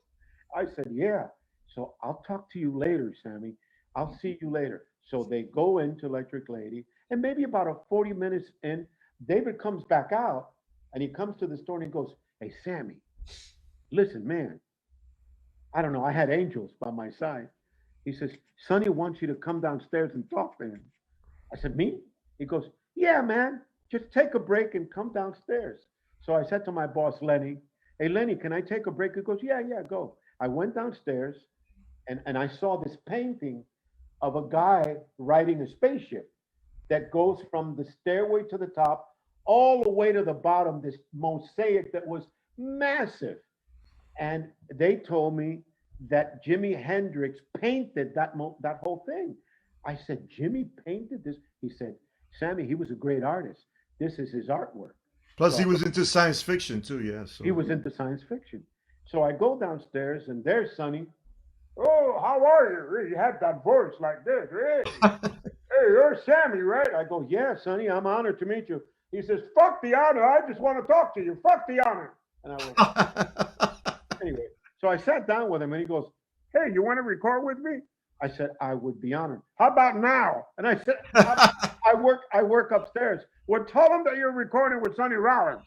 And I go, oh, Jesus Christ. And David said, you got to do something, Sammy, because we're getting ready to order congas from SIR. Right, right. So I told my boss, I said, he says to me, gays are very sensitive. He says, I know what you're going to tell me. And he says, you do? And he goes, yes. Get the fuck out of here. You're fired and do what you do best. And Wow. he fired me, but in a very eloquent way, of course. And he said, go do. And I went and I stayed till 10 o'clock in the night and I recorded with Sonny. And then he loved it so much that right after that, maybe a month later, Bobby, he took me to Japan with him. And that was my first trip to the Orient, you know. And I went to Japan for 1 month and I went on tour with him and it was just extraordinary. And Wow. so that's how I was blessed by Sonny. And then after that, of course, I recorded other records with him and I played with him and he became actually Sonny for some strange reason became like a father to me, you know. He loved me, he cared about me, about just Sammy, not just the playing, but he actually had an empathy for my whole being. And Right. I was taken by that. And so today I speak to Sonny once a month just to make sure he's okay. And he talks to me like my father, and he lives by himself. And that's how the whole thing started. After Sonny, then Chaka Khan called me. That was my third gig. That was Arif Mardin, who was one of the top producers in the world at that time. And Arif got to like me after I did Chaka, and he would call me to do the Bee Gees, all these famous rock bands, A Thousand Maniacs, you name it, a Brian Ferry, all the big rock stars. You did. I think I'm pretty sure. Yeah, you're on Let's Dance with David Bowie. That's right. That came You're out. playing some Mozambique there. You know, I remember when I first heard it, That's I right. said to myself, "It's got to be Sammy." You know, like it's you know, because I heard it on the radio first. Yeah. You know? And they, you know, it's just great that you've done all these incredible things, uh, representing us as Puerto Ricanos in a world that's basically closed off to us in many, many ways. Well, So, Bobby, you and know oh, what? and the other thing too, that a lot of people don't know about Sammy is that he was in the Saturday Night Live band. That's right. Tell us. So we know how you got into recording with all these great pop stars, et cetera, and adding, you know. But what? And at the time, Rafael, were you recommending Rafael for certain gigs too as well? Because sometimes I see both your names on the I recordings. surely did. I got Ralphie. He stayed in New York. And whenever I got a chance to get him on a gig, I would do anything. I would talk to the producer and I wanted my boy there, you know, because he was a friend of mine. He needed work. And they said, whatever you want, Sammy. And and the producers liked me so much, they would say, "Yeah, man, get him on the gig." And so I got I got him on a bunch of gigs, and so we started developing like this rapport of playing together without interfering with each other. Right, And right. he was a gentleman. He would he would just play beautiful so that I could play my thing, and I would also give him the floor. And there was a great sense of respect and love and camaraderie that existed between both of us, and that's how we were able to play. We're talking about Rafael Cruz, who just recently passed away. May he rest in peace. So you're playing on all these pop sessions and everything. How did you get the call for Saturday Night Live? Well, in one of the sessions that I did, it was with Paul Shaffer, right? And I got to meet Paul Shaffer, and Paul is a, as you know, pianist, conductor, arranger. He's a writer, comedian, actor. He does it all. He had just come from Canada, and he got the directorial job of Saturday Night Live with John Belushi and those guys by Lorne Michaels, and we did it. We did a recording together. I forgot. I think it, if I'm not mistaken, I can't remember what recording because we did so many recordings together doing pop music. Uh, but he said to me, "Hey, I talked to Lauren, and we need a percussionist, you know, and you act like a Jewish guy a lot of times, so you know, I mean you know, and we're all Jews there, you know. We have a couple of black guys and a Jew and Puerto Rican guy. That'll be it. That'll be fantastic." And I go, "I like that. That'll make the band colorful." And Ronnie Cuber, of course, that we Right, speak right. about, he was in the band. David Spinoza, Italian. Me, Puerto Rican. Then you had Marvin Stamm, one of the great recording studio musicians, and you had all these amazing musicians that became the number one musicians in recording studio in the world. Who was They, the drummer? Who was that? Who was the drummer at the time? Do you we remember? had we had a couple of drummers. Steve Jordan Okay. was there. Anton Fig. A Bronx guy, Steve Yeah, Jordan. Anton Fig then came in, you know, and Mhm. did it. He did it for the most of the years because Jordan did it for a while, for maybe a couple of years, but he decided he wanted to dedicate himself to his own band, even at the time. So it went through a couple of drummers. So Mhm. here I am on Saturday Night Live, and who do I become friends with was John Belushi. And so John, Wow. a great comedian, and as you know, he became my brother. He was with me every day, and I was hanging around with this maniac who was a natural. He was like the Charlie Parker of comedy. Everything he did was all about great timing, right? And but he was a loose cannon, right? But I loved him dearly. The only problem I had is that he called me every day, and it was a little bit obsessive compulsive. You know, 3, 4 times a day. Sammy, we're going out. And I just said, I said, John, I need to sleep. Look, I can't do this every night. Plus, I don't drink. So, you know, you got to lay off for a while. And call me every day, take me out. We go in a limo, go to the clubs. He would go completely mad and imitate Joe Cocker spitting beer out of his mouth. And so I got to see that too much. And especially doing Saturday Night Live every week, which was just a overkill. So that was a great period in my life because I got to be friends with the great Paul Shaffer. I got to be friends with all these wonderful musicians. I got to be friends with a lot of comedians and that were hanging out every day. And we had great conversation, not just about music, but about philosophy, about science, existentialism, and all kinds of different topics that enrich my knowledge of the world. You know, I became addicted to reading books of that nature, of science, alternative science, particle physics, all that. I became a fan, and then I started collecting books. So there you have it. I bought every week. I bought like 20 or 15 books. I still have my collection. I have thousands now, Now and you were telling me one time, talking about science. What was it that you told me that you were?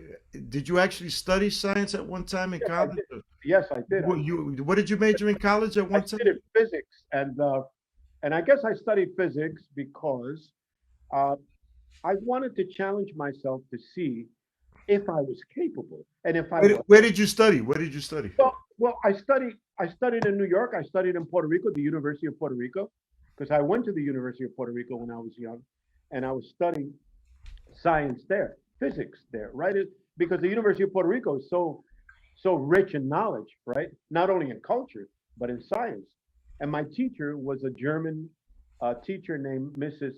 Maria Lanz, Lanz, was a German teacher, and she got to like me a lot because I was really good at what I did. I was so passionate and love with science that I became very good at it, So I got to study a lot. Then I came to New York, of course, and I was full of all this knowledge. But to be close to people like those actors that were into that gave me a chance to sort of exchange your verbal, Right, right, right. right. So after Saturday Night Live, well, after Saturday Night Live, Bobby, I my world became studio work 100%. Every day I did jingles, Yeah.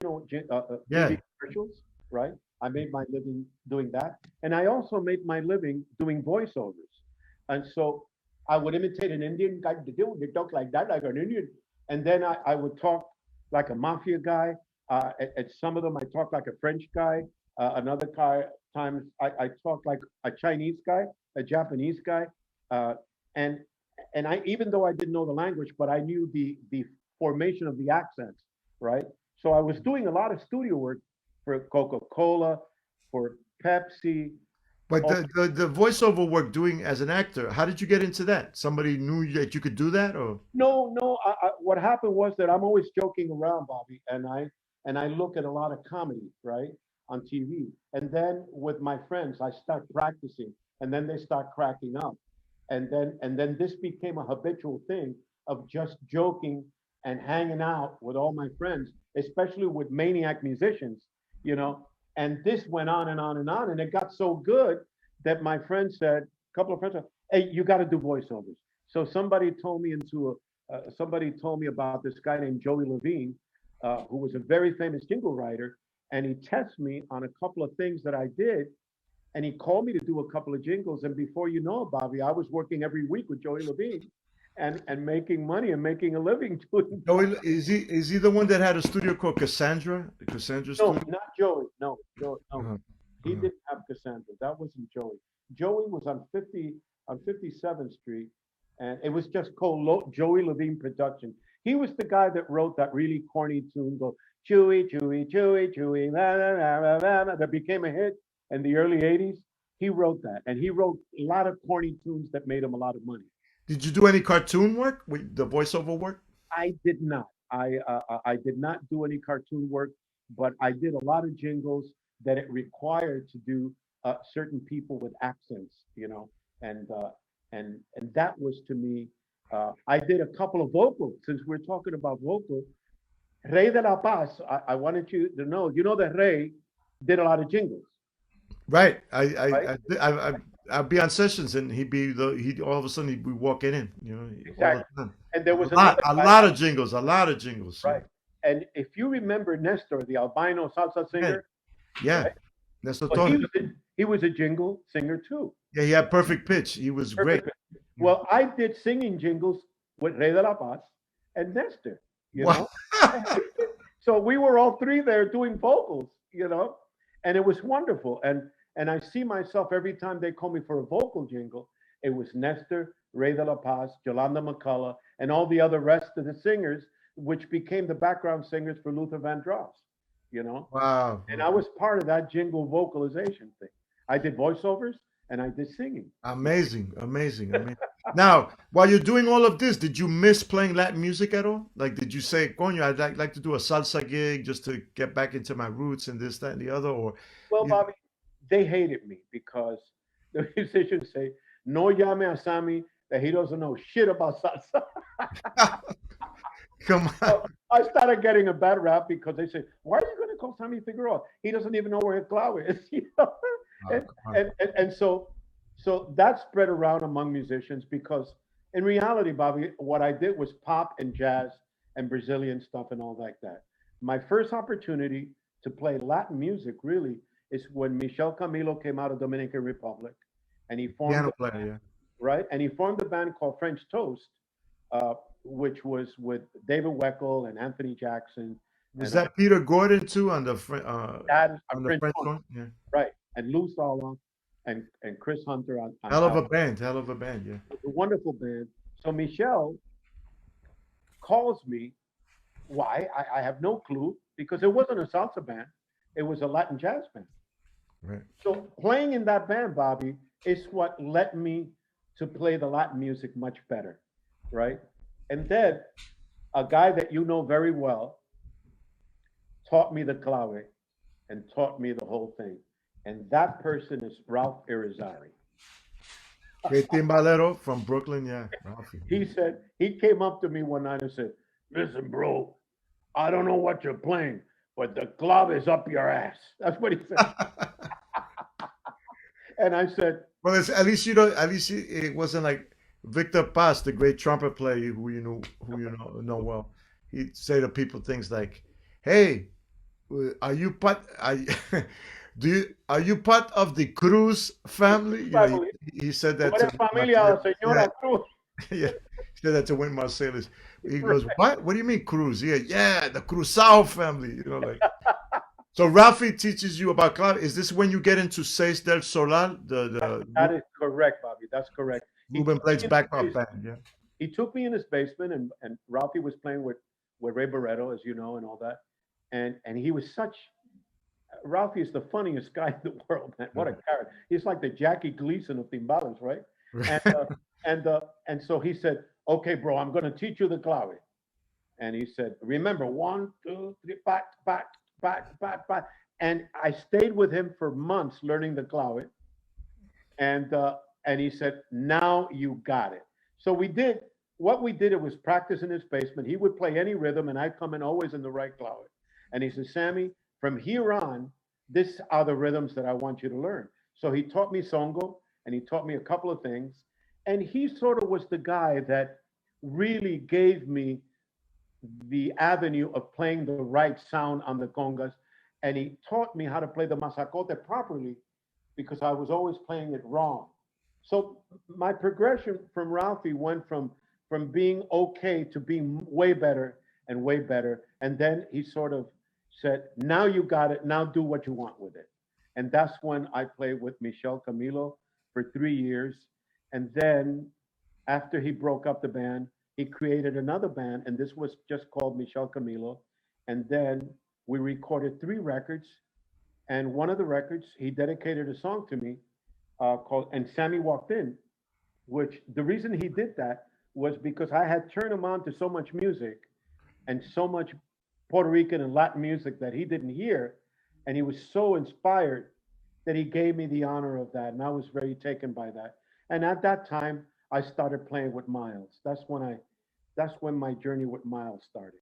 Now we're going to go to some questions in a minute, but before we do that, for those of you who don't know, Michel Camilo, virtuosic pianist from the Dominican Republic. Check out his music if you haven't yet already, and a lot of videos uh, of Michel Camilo in various contexts: trio, solo, big band, etc., etc. He's a Grammy winner, and in any case, before we go to the questions, tell us how you got into Miles Davis's band. Well, You're not gonna believe this, ladies and gentlemen. Just tell us how you got into Miles Davis's well, band. well, at the time, Bobby, I was playing with Tanya Maria. You remember her?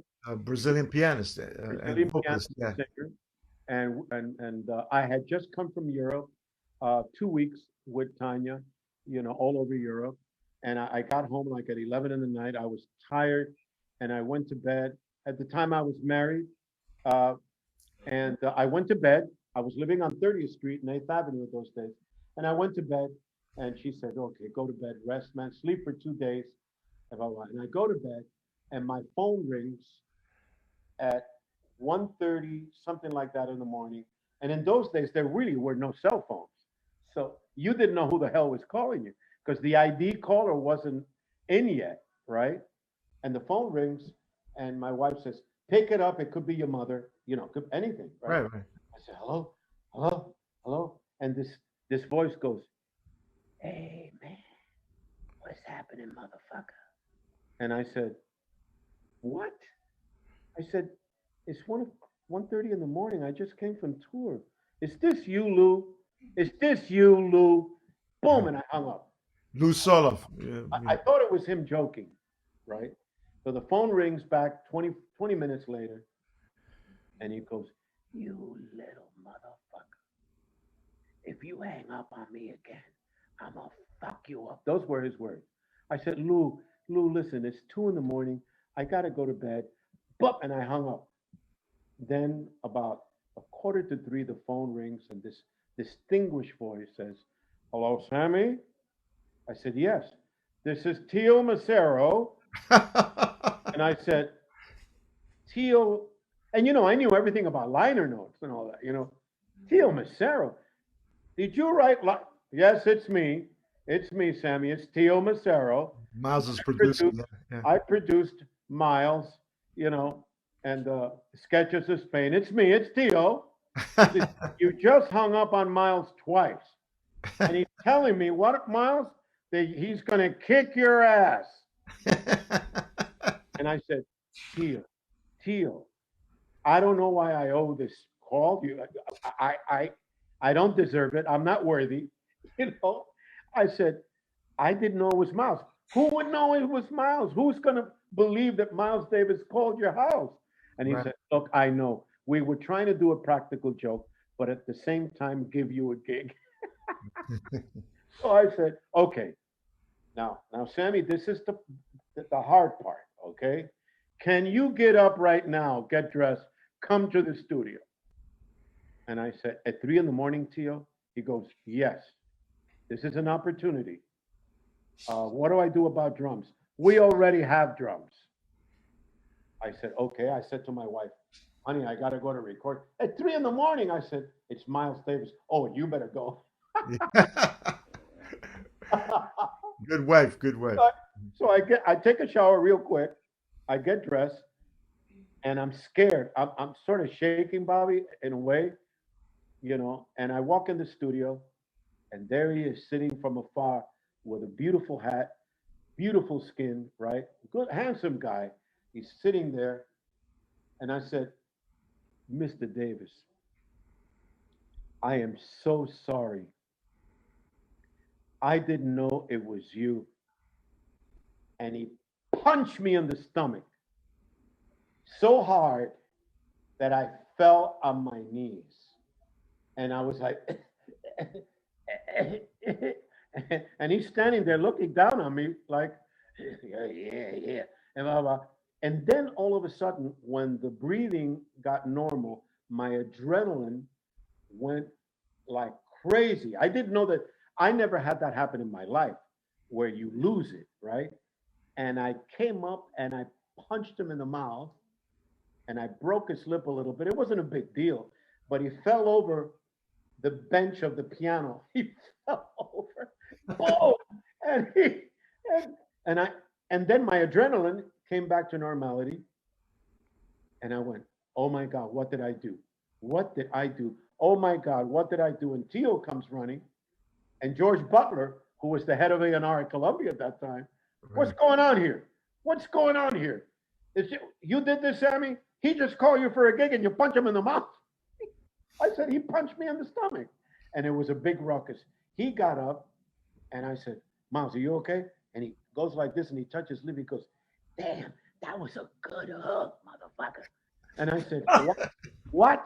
"Hey, forget about it." And we started playing. And we started playing. And from that moment on, we became friends.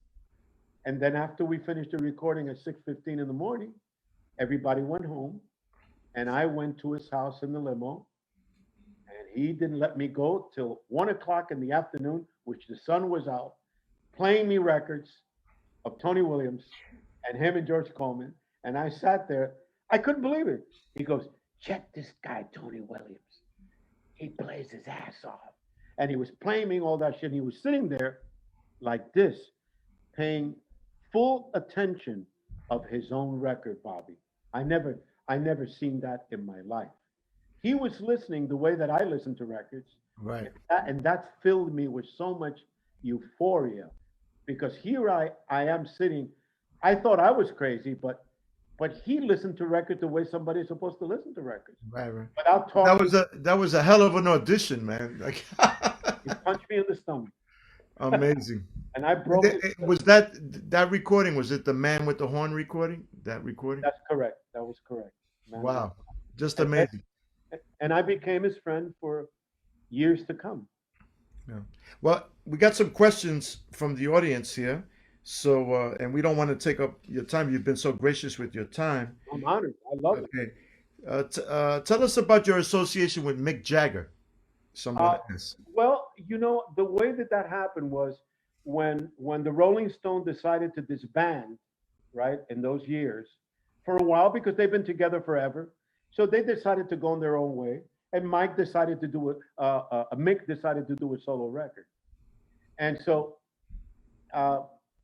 the producer who was producing that record knew my name and knew my history of studio work, and he asked Mick, "Who do you want on percussion?" And he said, "Hey, there's that guy Sammy Figueroa who played with Chaka, and I want him. I like his groove." That's what he said. I like his groove. So they called me up and he said, "Hey, you want to play on Mick Jagger's album?" And I said, "I think so." And he said, "When do we start?" He says, "Tomorrow." Okay. So I went to Electric Lady. Again, here we are, Electric Lady. And it was in Studio A. You've been down there, Bobby, Yes. And I go down the steps again. Here we are. And we start, Studio A was closed. Like, you couldn't open it. And the producer said, "What the fuck?" And we're knocking at the door, nothing. So he started getting really worried. And he said to the secretary, "Are they in there?" And she said, "Yeah, they've been in there with the door closed for 7 hours. Couldn't go." He says, "Do you have a key to this door?"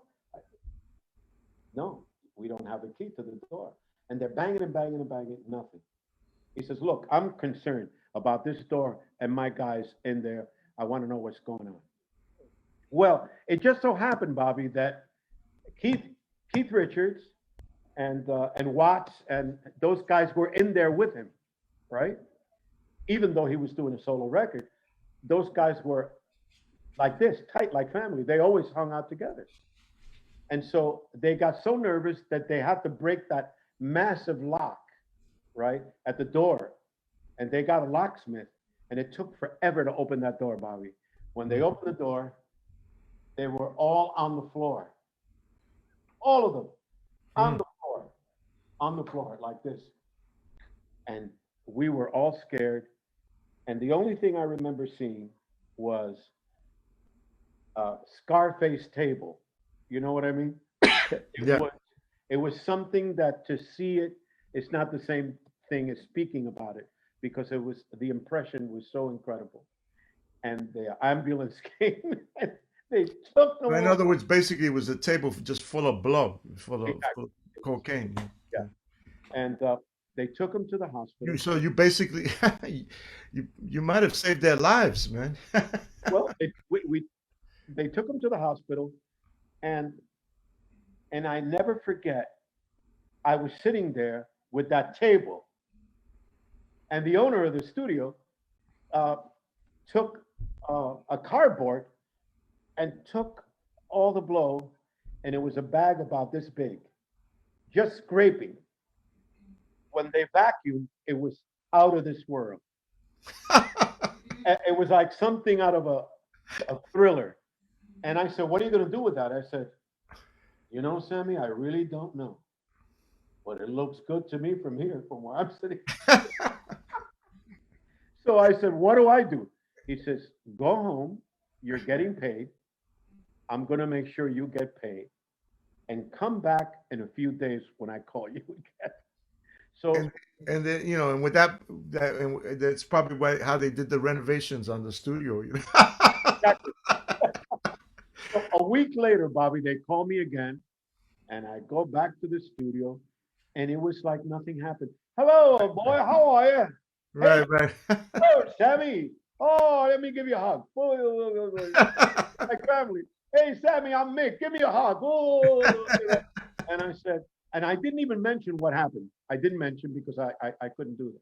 So I did the session with Mick, and we stayed there for about 11 hours. We had food, we had dinner. You know, those were the days, right? Sensationalism everywhere.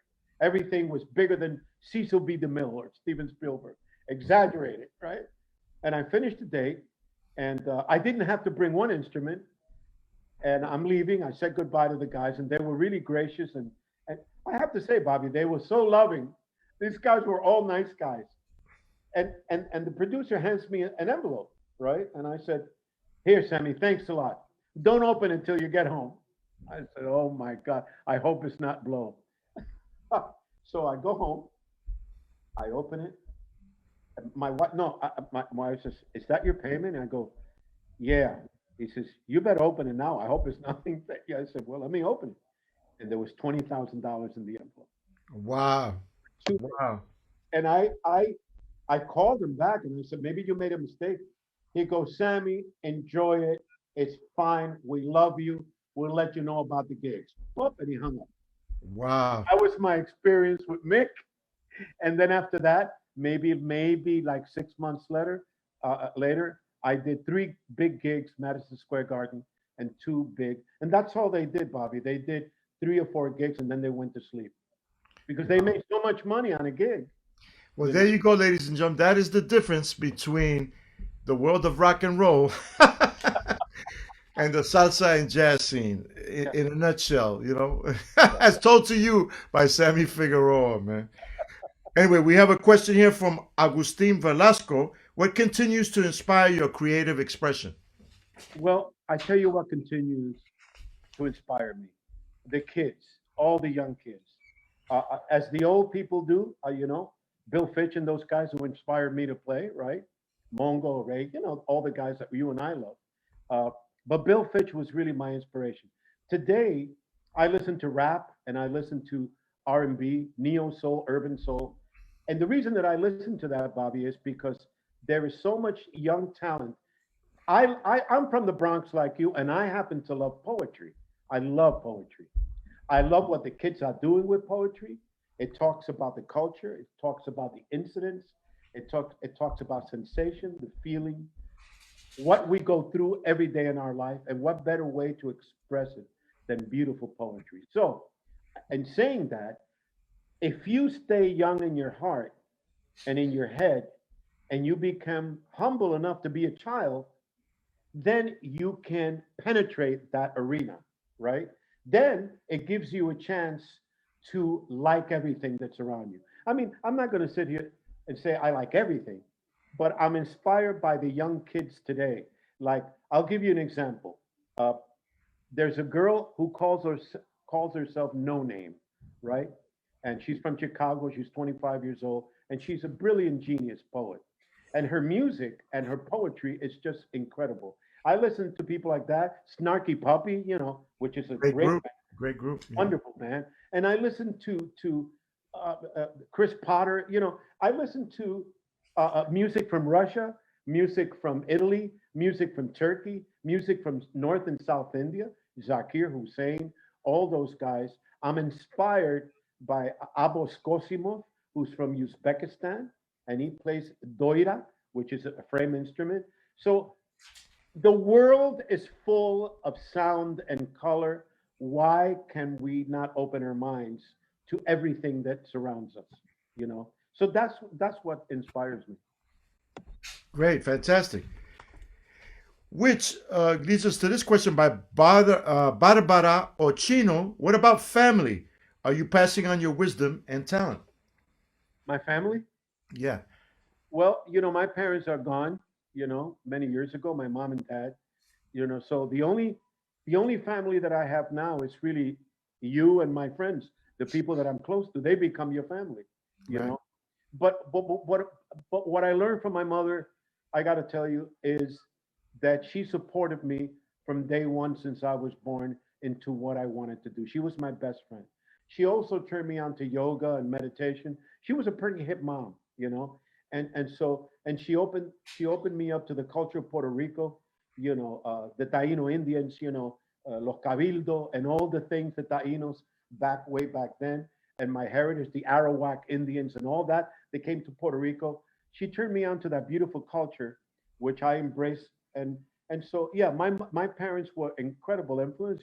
My father was a singer, and like I said, and my aunt was a singer. So all of that richness, all of that richness inspired me. I always say that if you play with people who are loving and kind and are talented, I mean, there's nothing that you cannot do.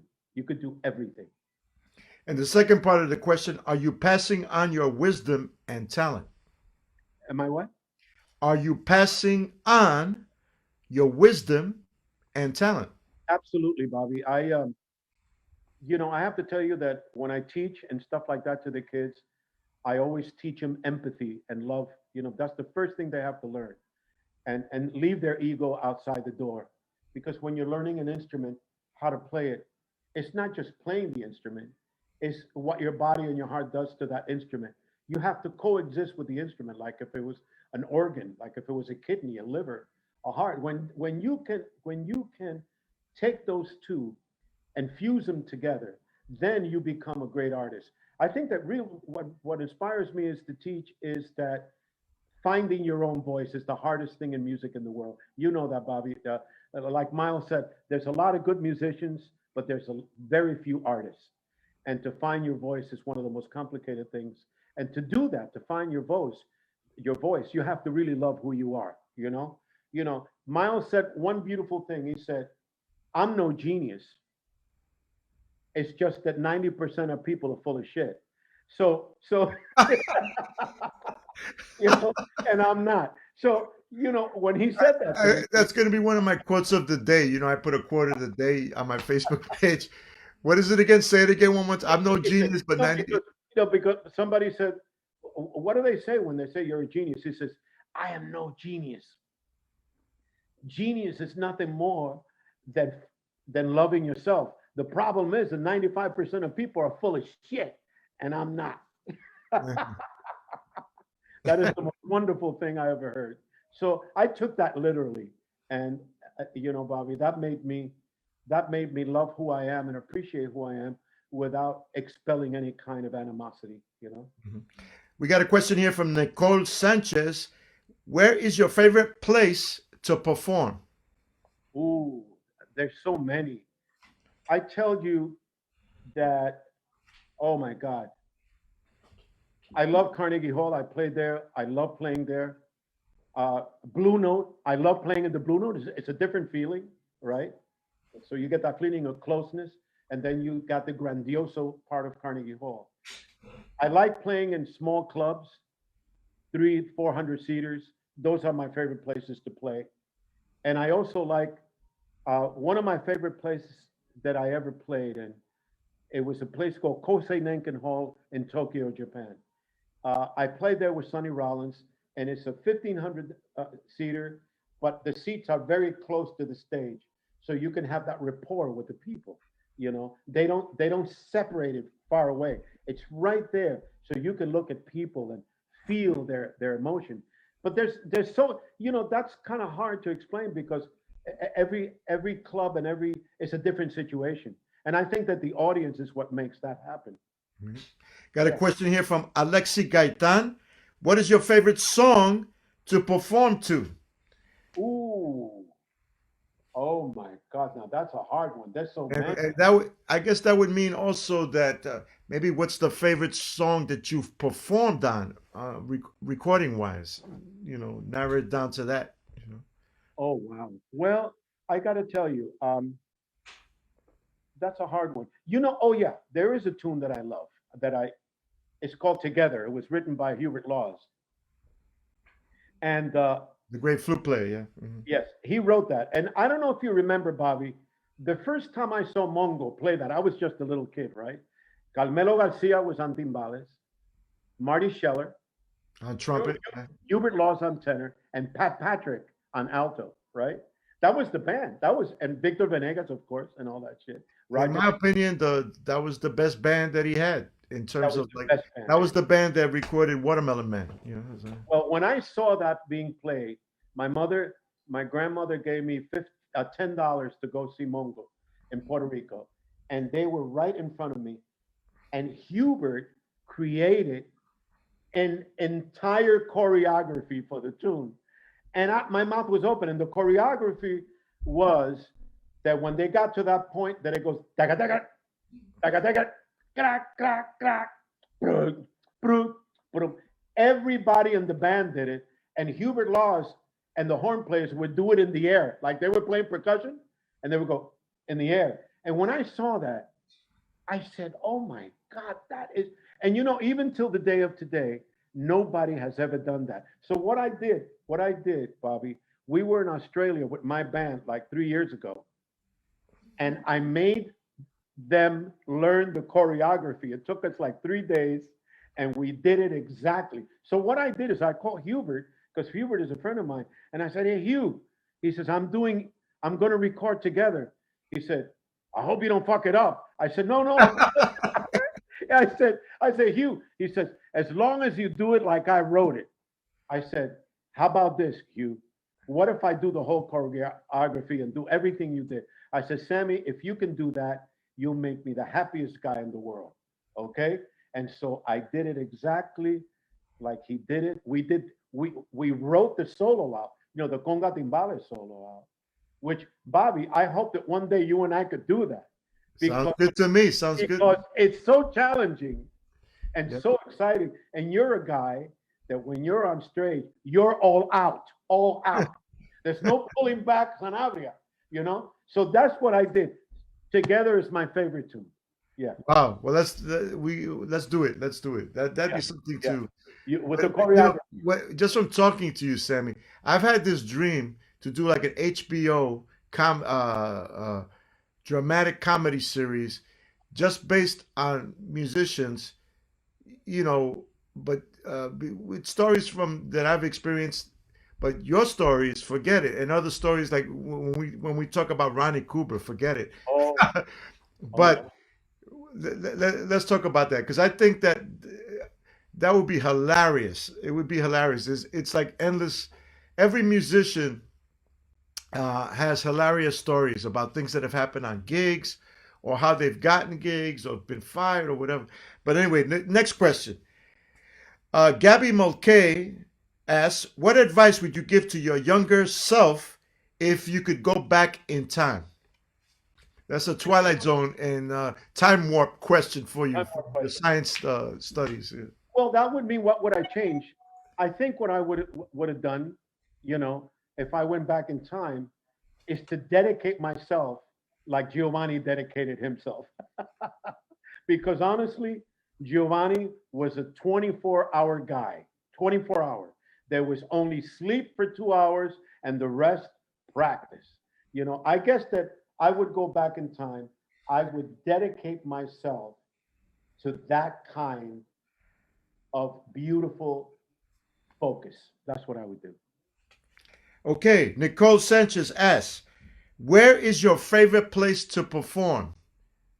My favorite place to perform? I asked this before, but I asked it again because I want to know, where is your favorite city to perform besides New York? Well, I tell you, the best place I played, my favorite, is the Blue Llama, which is in, oh God, I gotta, uh, if you don't mind, I gotta look that up. The Blue Llama Club is probably, Bobby, and I would hope that you would play there someday, because it's not only the most gorgeous club in the United States, but the people who run it are the most amazing people in the world. And the engineers and the chef, all the way from the chef to the engineer, they're top notch. When you walk in there, you're greeted like you're a king. Hmm. From the moment you walk in, they embrace you. Ann Arbor, Michigan. Yeah. Wow. Hmm. I think that To my favorite me, club in my life is the Blue Llama. got to do it after we finish with COVID. Yes. I will start working on it. Yes. Uh, Augustine Velasco asks, what continues to inspire your creative expression? Oh, I asked that already. Look at that. I got to get some sleep. Okay. Oh, here's a good question. Bob Ramos, any recollection of working with the Van Halen Fallout? Oh my God, yes, I remember everything with with Eddie. He was a crazy and wonderful guy. Oh man. Well, shortly, what I could say with Eddie was that he was on 24/7. On. When I mean on, from the moment he got up, it was electrifying. He woke up like the curtain just went up and I have to go on. Okay, where's the food? Loud. He was loud. And he had a guitar that was sat next to his bed, I swear to you. And he would get up playing guitar and looking himself in the mirror because he knew that the next show he had to come up with something different. So this was Eddie Van Halen. The way he treated me was with a lot of kindness and sometimes really crazy. And he would do really weird stuff sometimes, like he would sneak up behind you and scream at your ear some weird shit. And he wanted to scare you, excite you, and share with you. This is the level of musician that when you reach a certain point in your life, that eccentricity becomes more pronounced because the spirit wants to come out of the body and it wants to be so creative that you have so much of it that it becomes electrifying. So that's my story about Eddie. Okay. Now, we have a question here from John Rodriguez. What do you think about the music streaming industry? Well, listen, the only thing I could say about that is there are many pieces of information about that. At the beginning, I hated it because musicians are losing a lot of money. The industry, and there are companies right now fighting for that. They've been in the Supreme Court, as you know probably more about that than me. They've been fighting that so musicians can get what they're owed. I've been on so many hundreds of records that by now the royalty of all those records that I did would have been very high. But because of, Spotify and all that, now those royalties are very minute in pennies, that we get. I mean, we get paid, but it's not what we were supposed to be getting. So, you know, I I've gotten used to that movement. Not that I accept the movement, but I've been very blessed that I get a certain royalty every year from different things that I've done that come religiously every year. It's not a bombastic number, but I do get royalties from it, and it saved my life many times. So I can't go against it or with it. I just say that this is something that we have to find a new discovery of how that is going to affect us in the future, and if there's a way that we will be able to solve this issue. We have a question here. Let me see. So a little bit confusing. Ana Luisa asked, "Did Bronin's have rehearsal studios?" If you're talking about Bronin's, the music store in the Bronx, I don't believe they ever had rehearsal studios. It's a very famous music store in the Bronx. It's the largest music store in the Bronx. At one time, they used to provide all of the brass instruments Right. and all of the woodwind instruments for all of the New York City public schools when the New York City public school system had the best music education system in the country. But Wow. all that went down the tubes back in the 70s when the city went bankrupt. The first thing they did was cut out music Oh, right. from the schools. So I believe that hopefully that answers your question, Anna. Yeah, Uh, because I never had the honor to to be there. it's right near Fordham Road, Okay. off of Webster. Yeah, the store is still there. The store Oh, is still there. Yeah. my goodness. Okay. And Bob Ramos asks again, how was it working on the David Lee Roth album after the split with Van Halen? Well, David Lee Roth is a very loud person. Uh, he sort of his ego was very rock and rolly, very bigger than the capital of San Juan, and so, but it matched the years that happened. Everything was so big and life was so big, and rock and rollers were making millions of dollars. So, and he was a young guy, so it really wasn't his fault. It was just the era, the time, that, and so he was one of those guys that I think in his head, in his mind, the old saying, "A legend in your own mind." You know, well, I think that happened. That he got caught up in that. But what I really enjoyed about David, that I saw his really raw talent when he opened his mouth.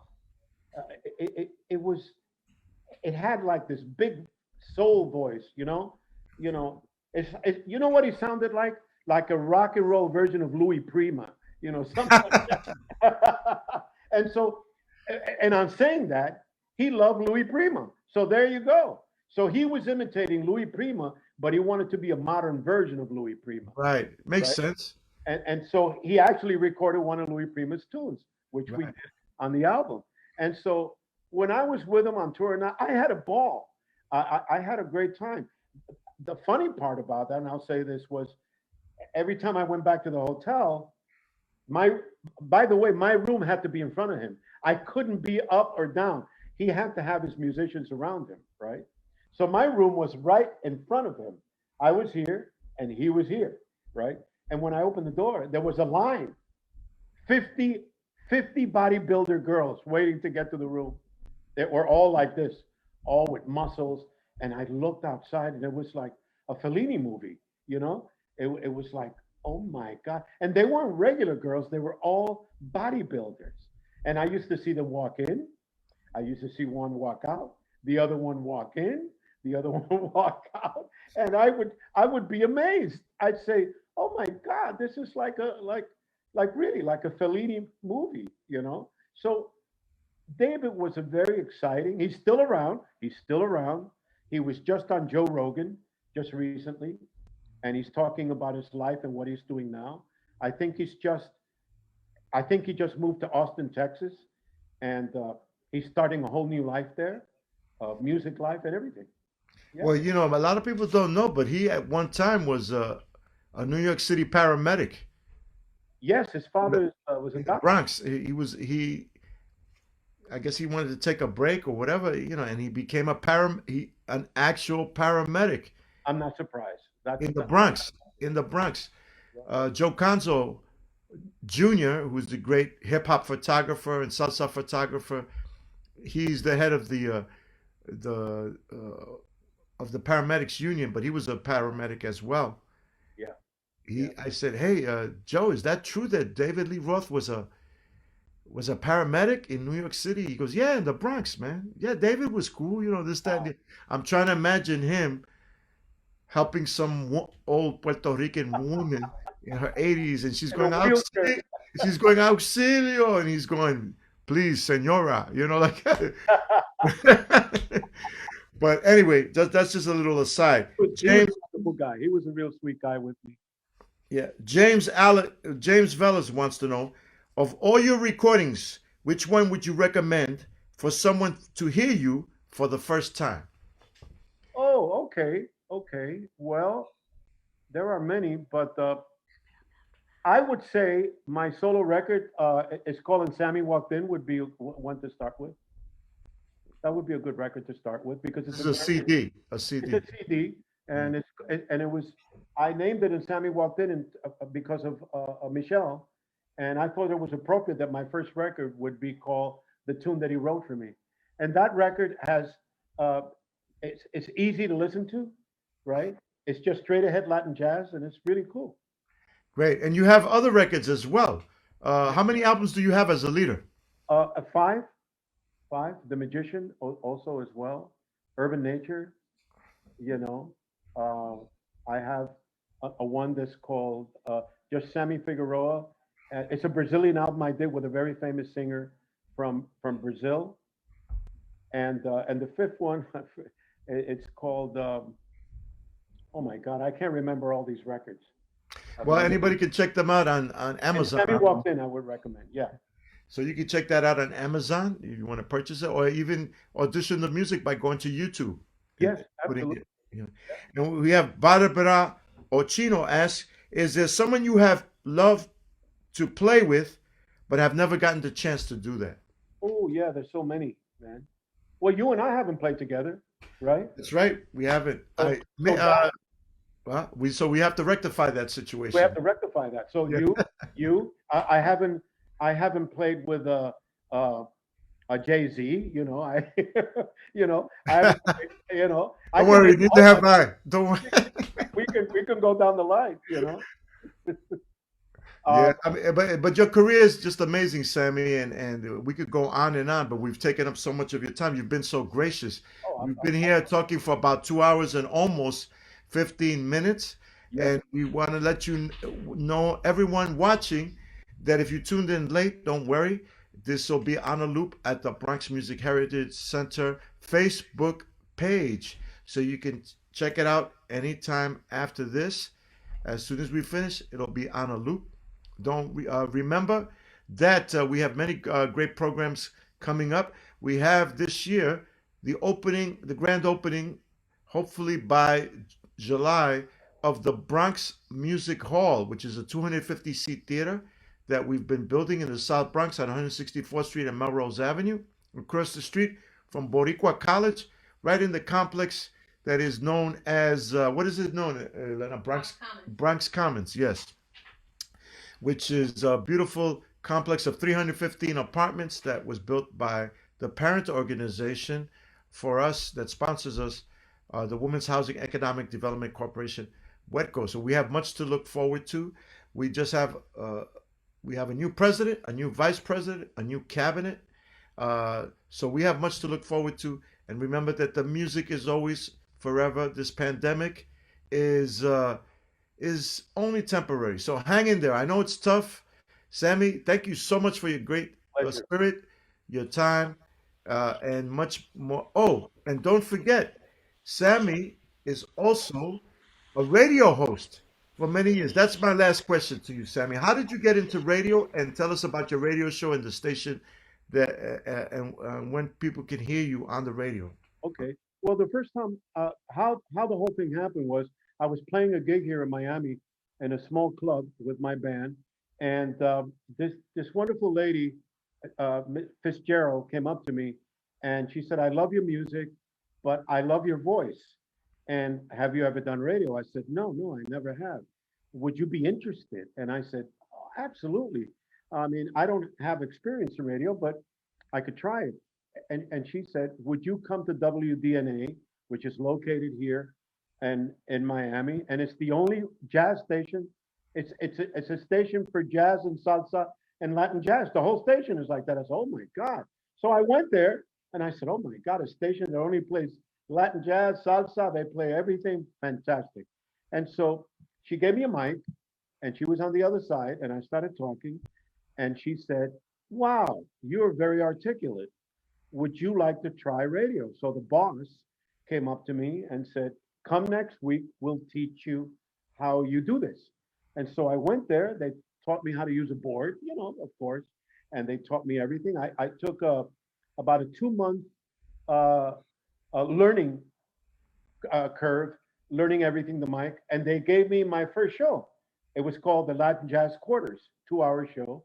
And I brought my CDs, blah, blah, blah. I learned how to use it. And I did my first show. And I've been there now for 15 years. Amazing, But amazing. what happened was the Latin Jazz Quarters let me go because I got a little crazy and I started combining Latin jazz with Brazilian music and putting other things to it, right? And they said, "Listen, we can't have that because this is a Latin jazz show. But I'll tell you what we will do. How about if we give you your own show and you play whatever the hell you want?" And I said, "That sounds good." So we started the Sammy Figueroa show, and I've been playing eclectically, and I do this for people's education of listening. I'm playing music from all over the world so that people can start getting used to a different color, not just salsa and Latin jazz, but that people can hear Brazilian, African music from different parts of the world and start training their ear to open their consciousness to what's out there. But I've been there for many years and the show is still going on and I'm really happy about it. When is the show air? Every Monday, you could stream it every Monday at 11 o'clock in the morning, wdna.org. That's 11 a.m. Eastern 11 time. Uh-huh. You can listen to it online, which is That's right. fantastic. Yeah. Fantastic. And do you get to do any of your voices at all? No, I don't do that, but I do a lot of wonderful things and educate people on cultures and stuff and different instruments. I talk about that and I talk Great. about music and so it's become very popular here. So Great. And for those of you who are interested, my radio show is on Friday nights from 9 to 11 Eastern Standard Time or Eastern Time on WBGO. That's W as in Wyoming, B as in Bobby, G as in God, and O as in Oscar. And it's live streamed as well, or you can listen on 88.3 FM if you're in the New York area, and WBGO.org, O-R-G, if you're anywhere in the world. And it's called the Latin Jazz Cruise, which we recently celebrated the 40th anniversary of the show. wow. And we did that in November.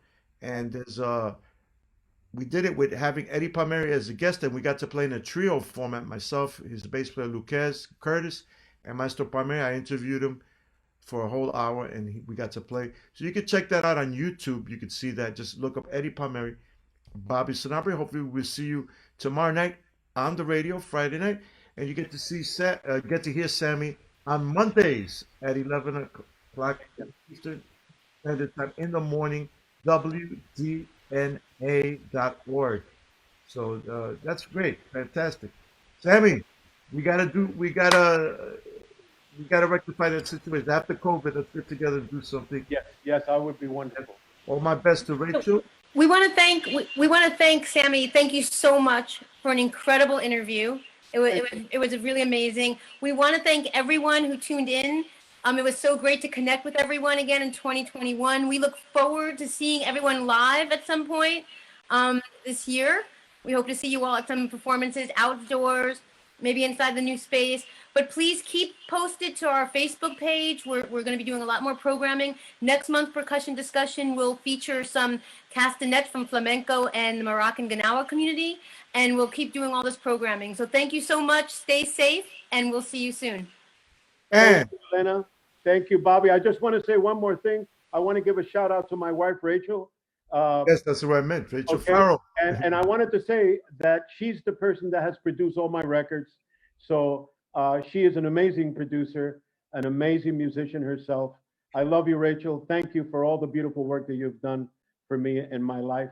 And I wanted just to give that beautiful shout out to my lady. And Bobby, I just want to say thank you for having me on this magnificent show. And we have a date to play together, and I'm looking forward to that. Yeah. And I want to thank Rachel publicly because she helped us to get our first recording out there, my first recording out there by being a producer on it, the New York City H album, which has become like a cult classic now. Yes. But as I said before, ladies and gentlemen, please stay safe, wear your mask, wash your hands, be kind to one another, because we have somebody in the White House now that knows what empathy and kindness is about, as Sammy talked about before. Mucho H, much positive energy to everyone. May your lives always be in clave. Bye-bye, everybody. Bye-bye, everyone. Thank you, Elena. Thank you, Elena. Te quiero.